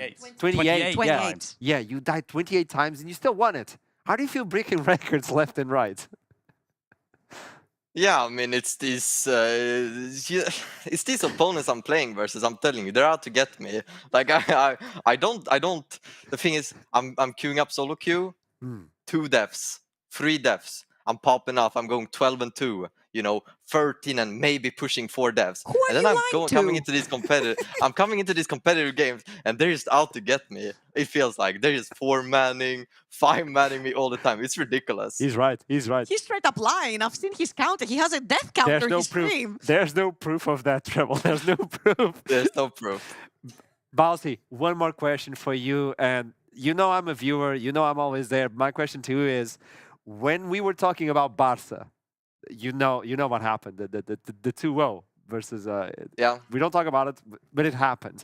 I remember you saying like, I don't want to play versus that top laner again. Someone has to kick them out. What would happen if you faced them on finals? Because that could happen. I mean, we have the buff. Like, that's the thing. When we played versus them last time, if we lose, we're not out. If we lose now, we lose for real. True. And I have this thing where it actually matters. I don't care when the games when there's loser bracket, when we can lose a game and we're fine. I don't care about the game then. I'm just trolling. But now when it actually matters, I'm just gonna lock in and it's gonna be completely fine. We're not gonna be losing versus them again. You need to win this back to back to get the gold rat, by the way. You would win everything. That would be the golden rule. And we will. For them. Yeah, tell me. All right then, quick question. Oh boy. Baus, you already made finals. There's another semi-final tomorrow. Barcelona versus KC Blue. Ooh, predictions. Who do you want to face in the finals? Do you want revenge versus Barcelona, or do you want to beat KCB? Because they beat you as well in winter groups. Yeah. They've both beaten you guys in winter groups and in spring group. Pick one. Pick yeah, one. it doesn't matter. It doesn't matter who's playing versus. We're gonna win either way. The thing is, I don't really know who these. I don't know who's playing on. I think Barcelona. I know that top laner, and he's like really good. Who's the top laner for KCB again? Mainta. Mainta. It's Mainta. Oh, he's really good too. He's actually really good too. Okay. Wait, hold up. Who do you want to beat up? Pick it. I think it's like we kind of want to play Barca because they beat us now, but I also kind of want to play KCB because they're like I don't know. I think they have like a huge audience, so it's gonna be like hyped up. But yeah, I think either way it's gonna be a lot of fun, and hope the better team wins on the day. I love it. Which will be you. Which will be Los Ratones, correct? Yeah. Yeah. At the end of the day, we all know that one. Hey, big shout out to you. Like the comeback history from the lower bracket, everything has been smooth. Any last words before we wrap up the interview? What do you want to say to everybody who's been following you, the believers, not the hate watchers? Hate watchers? I don't have any of What are those. those? No, I mean, thank you for supporting me. Of course, I want to give a special shout out to BKR, the opponents today. Want to give a shout out, but I want to give a special shout out to the top laner Shigenda. This guy is probably one of the best laners I've ever played against. I haven't played against him that much, but I looked through a lot of his games before the game today, and he's just a really solid player. That's kind of the only worry I had today, is that I was gonna get gapped by him because I didn't think we were gonna lose.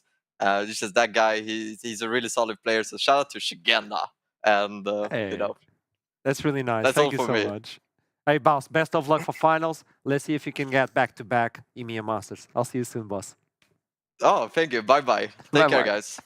Thank you. I told you. What did I tell you? I mean, Wholesome interviews all the honestly, time. It is really wholesome. if It is really he awesome. hadn't mind controlled me, that was my matchup to watch for today, was Sigenda versus Baus. But he's like, no, I'm really good at scouting players. I'm telling you, it's mid lane. And now we're here. Now we're here, man. Yeah, maybe my bad. My bad. That top lane last game especially was pretty fun. You know what you say when that happens? You just say, on me. On On me. me. On me, Inter, my bad. on me. Inter, my bad. Well, we wrap up the cities between BKR and Los Ratones. I just want fast ideas for tomorrow. What do you think is going to happen? I thought he was asking us to build the show real quickly Yeah. while we're live. I'm like, okay, Just write a down the front of the show preview, quickly. just a preview. For tomorrow, okay, I think mid lane is going to be super fun because I believe that Chocolate has really freaking stepped up this EMEA Masters. I saw him drag the dead bodies of his team over the finish line countless times so far in the playoffs and in the group stage. He was one of the main reasons why they beat Los Ratones in the first place as well. Like, I was expecting him to get gapped from Nemesis. Wasn't the case. He actually gapped Nemesis in laning phase. So I'm very excited to like see Chocolate again. Like, he's won EMEA Masters before. He's played in the LEC. Maybe that's the redemption arc. Yeah, I mean, I've just got to echo that sentiment. I remember, like, maybe it was a year or two back when Cadril was trying to have a mid lane arc and try to climb to Challenger on one of his challenges, and he got coached by Chocolate, and he was just said he was getting gapped every game in 1v1s trying to play against him because he was doing things he'd never seen. So I imagine Cadrils might be a bit spooked about that. But I remember him being gassed up a lot, and I remember watching him play, being really impressed. So again, echoing that, I think Chocolate's the GOAT. Chocolate probably is the one we should look out for tomorrow. But, well, you know what happened today. It was a clean sweep coming in from the first seed of NLC. Tomorrow, it's going to be Barca versus KC Blue. We don't know who's going to win, but we know it's going to be really fun. And we expect you to be here with us tomorrow because without you, it's not even the same. So, final words before we toss it away? Yeah, thank you guys for watching, and we'll see you tomorrow.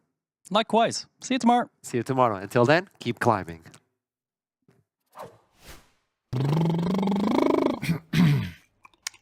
Freely using Katarina's cook.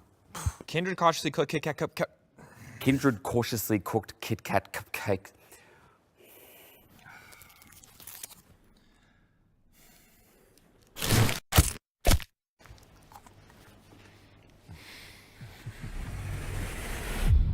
Even the biggest champ needs a break.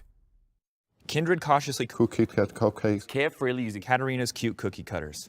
Ooh, I'm on it. I'm ready. Let's go.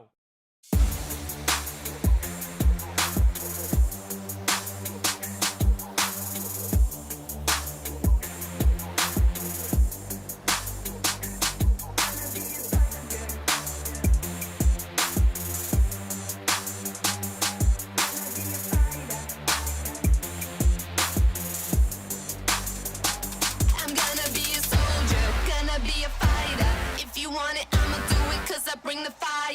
Gonna take you higher, higher, higher. Cause I bring the fire, fire, fire. I'm gonna be a soldier, gonna be a fighter. If you want it, I'ma do it cause I bring the fire. Gonna take you higher, higher, higher. Cause I bring the fire, fire, fire. I'm gonna be a soldier, gonna be a fighter. If you want it, I'ma do it cause I bring the fire. Gonna take you higher, higher, higher. Cause I bring the fire, fire, fire. Unstoppable, are you coming with me? Untouchable when they wanna fight me. Everybody wants to know my name. Do you wanna come and play my game? Put it on you like I'm on a mission. Are you ready, boys? Stand to attention. Everybody wants to know my name. Cause I'm gonna be I'm gonna be a soldier, gonna be a fighter. If you want it, I'ma do it cause I bring the fire. Gonna take you higher, higher, higher. Cause I bring the fire, fire, fire. I'm gonna be a soldier, gonna be a fighter. If you want it, I'ma do it cause I bring the fire. Gonna take you higher, higher, higher. Cause I bring the fire, fire, fire. I'm gonna be a soldier, gonna be a fighter. If you want it, I'ma do it cause I bring the fire. Gonna take you higher, higher, higher. Cause I bring the fire, fire, fire. I'm gonna be a soldier, gonna be a fighter. If you want it, I'ma do it cause I bring the fire. Gonna take you higher, higher, higher. Cause I bring the fire, fire, fire. I'm gonna be a soldier, gonna be a fighter. If you want it, I'ma do it cause I bring the fire. Gonna take you higher, higher, higher. Cause I bring the fire, fire, fire.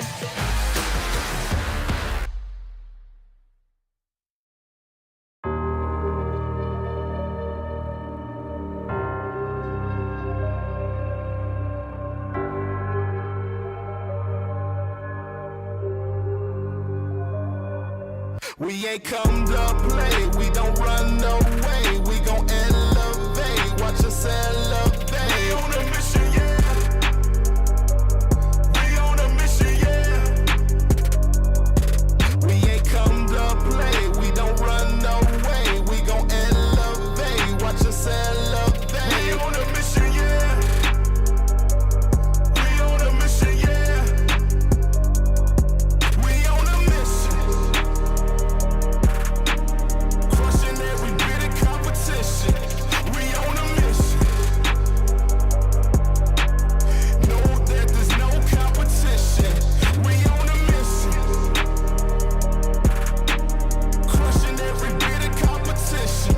We on a mission. Know that there's no competition.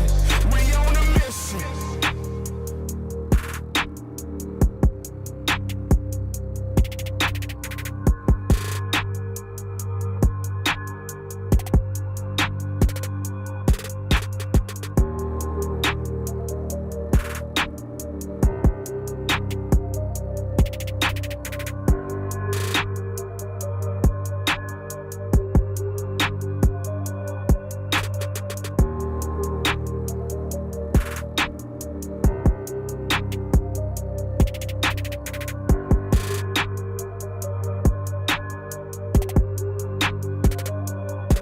We ain't come to play, we don't run away.